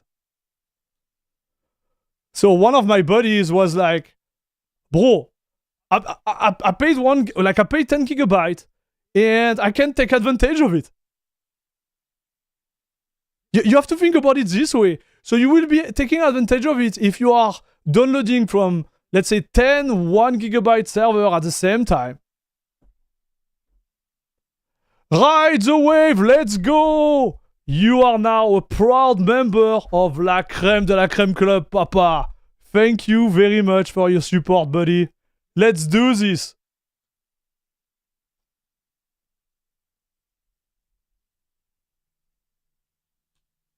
Thank you very much, Jude.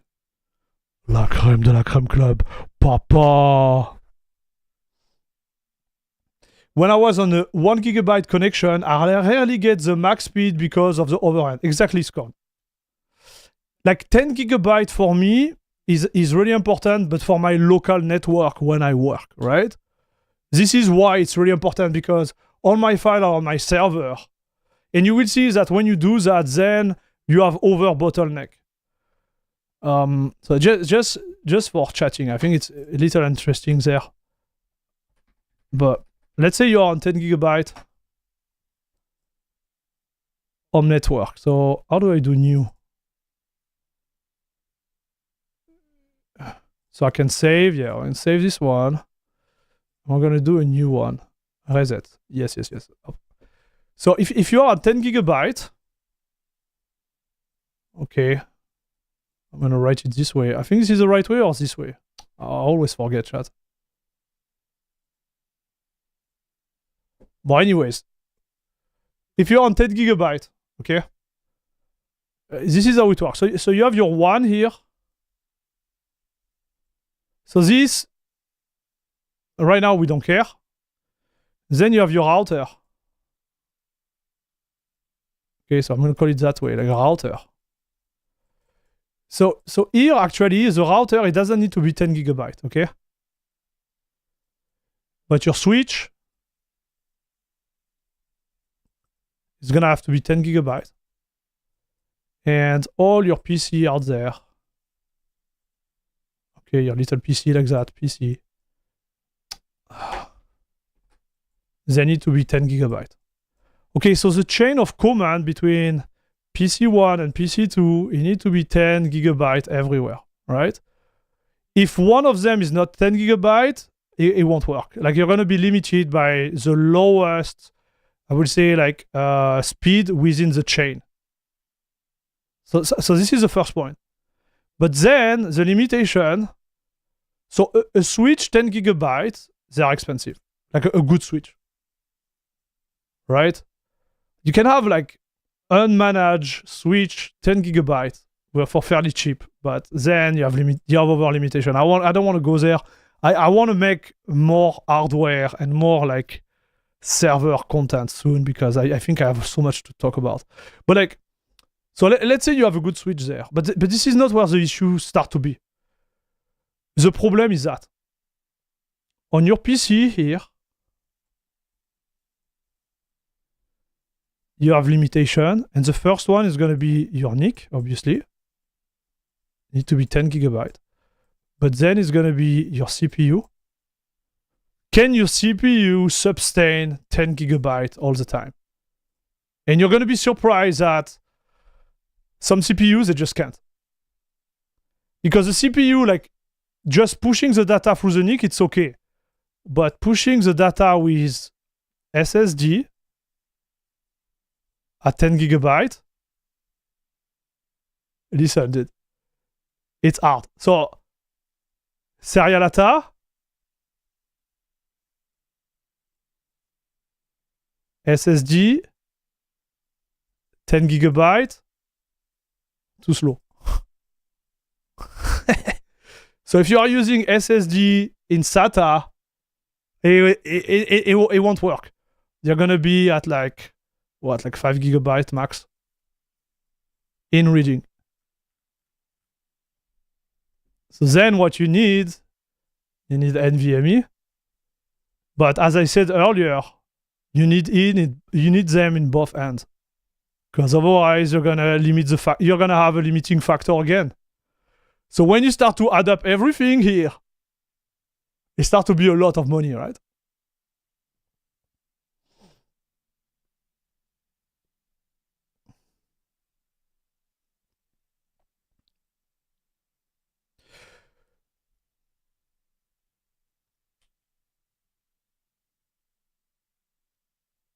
Yeah, no worries, ride the wave. Hope you're enjoying it.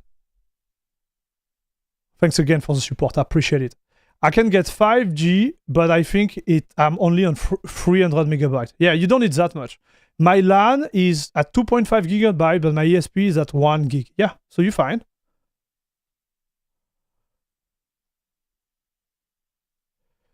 Oh yeah, so on top of that, if you are at 300 megabytes and you're on Wi-Fi, you're good. Or Wi-Fi, sorry for the pronunciation, dude. Back in the UK, the internet sucks. Literally fastest I can get to my address is 70 megabytes without paying for a company to lay cable. My 5G on my phone is faster. Man, I'm sorry for you, Scorn. That's really suck. I was using Shadow PC to cloud game before building my PC, but even with 1 gigabyte synchronous, I found the input lag to be too much. Yeah, it's not ready yet. I have fiber at my house, so it's pretty good. I never heard the building user to...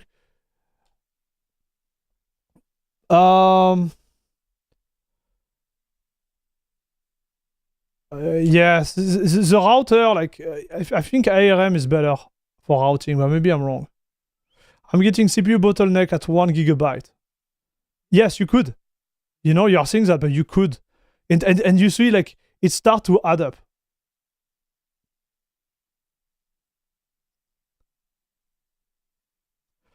Like the location is really what defines your access to internet and the service, obviously. But I was really impressed by how, like in certain city in Canada, like everything goes fast, really, really well. But the pricing is really expensive here in North America and Canada, especially. It's crazy. Like in France, you will have faster speed for a lower price. So then what you do, like if you are in this scenario, that's why this video I want to make about it. You have something called, for example, like LAN cache. Okay, so let's say you have 70 megabytes, like our buddy in chat, like Scorn. okay, internet. So you have 70 megabytes. So what you do, like you have your server here, okay, and your server is gonna do a sync to the one every night, for example, of the thing you might download, and it's gonna stock them here. Okay, it's gonna stock them. And when you, with your PC, you want to download them, you're going to download at your LAN speed. And on this LAN like server, which is a proxy, no, it's more like a cache server. I'm talking about LAN cache, but for example, LAN cache is ready for like Steam game, for example, Windows Update. But you can do your LAN cache for everything. Yeah, you could do it for, I don't know. I don't do it personally, but you could do it for your Arch package, for example. So if you have multiple PCs there, right? You understand the benefit. Because instead of re-downloading everything at your one speed, now you are downloading everything at your LAN speed on your network. And then it's huge, right? It's huge because you have everything. So in my case, I have everything at 10 gigabytes per second. So when I download on Steam, on Battle.net, so right now I'm not at 10 gigabytes per second because I had to do something specific there. And I had to buy a small, like a switch, manageable switch. And it's limited at 2.5 gigabits right now. But I would say, like in my normal setup, I will be like at 10 gigabytes, no problem.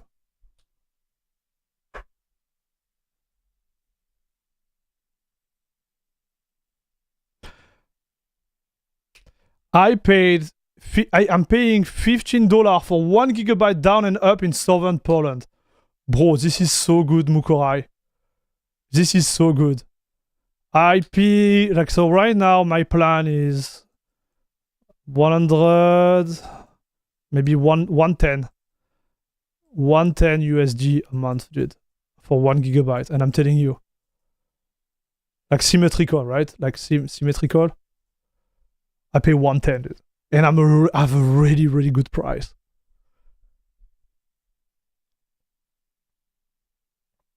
Air Max, are you running any OpenWRT or any Linux? Yes. So my router is Viata.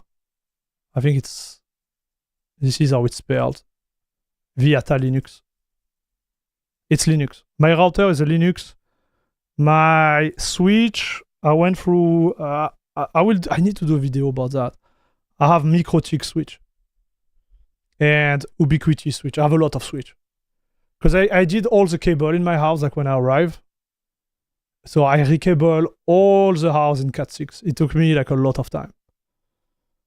But I did it myself, and I have like 10 gigabytes in every room. Like every connector in the room I put, you connect to a 10 gigabyte switch. So in the future, like I'm golden. If I stay in this place. Like I just plug 10 gigabyte, boom. And because it's on the managed switch, I can do whatever I want with it, right? The problem with the unmanaged is it requires a lot of things, but so worth it to install Cat6. It depends on your needs, dude. Like when I arrived there, like it was pretty recent, but also pretty old house.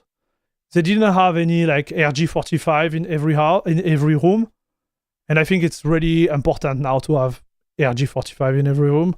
Even if I also set up a Wi-Fi up there, but there is some applications that required RG45, right? So it's an investment, worth it in my opinion, because then you can centralize everything to a switch. It's good. It's just my 2 cents. And here, like when I will do a video about my like studio here, I will explain what are my long-term plans for my business here. I'm gonna move this studio somewhere else where I will have like better access to the Switch and everything. Because right now it's just like I've been camping here. I'm really looking forward for the channel to take off a little bit more, to do more. But it's gonna happen this year, or it's not going to happen, to be fair. So I'm not putting pressure on you guys, but if you like what you are watching, don't forget to become a member here or on Patreon. I hadn't even considered those bottlenecks, and here I'm trying to get GE's Yumu launcher to launch Steam game with Proton and not Steam. Yes. AMD is still pushing new CPU for Zen 3, so it will be cool if they did 59X3D. I don't think it's gonna happen. So you can get 10 GB symmetrical now for around like $100 in Poland. Man, this is awesome. Guys, I'm out. Listen, chat. I just look at the time. I think we covered everything. It has been 4 hours. I need to eat. I think I start to be low energy, chat. I'm falling asleep in my chair. Okay, we're gonna do a part 2 of Valve and anti-cheat situation. We're gonna do that. I want to thank all the new members of La Crème de la Crème Club. I want to thank all the viewers there. Guys, thank you very much. Don't forget to put a thumbs up on this video and on the video you watch. Share the channel to your friends. Maybe, I don't know, maybe some of them, they might be interested in it and come have fun with us. But until then, guys, I wish you to have a great weekend. I am out. Have a good rest of your Friday. Great weekend again. And we will be back on Wednesday. I don't know what we're going to do. Maybe I'm going to try to finally fix this Fedora. If we can fix it. But if we can't, maybe some Diablo 4. I don't know. Just have fun. That's going to be the plan. Guys, take care. Thanks again for watching. You guys are the best. And see you in the next one. Bisous, bisous.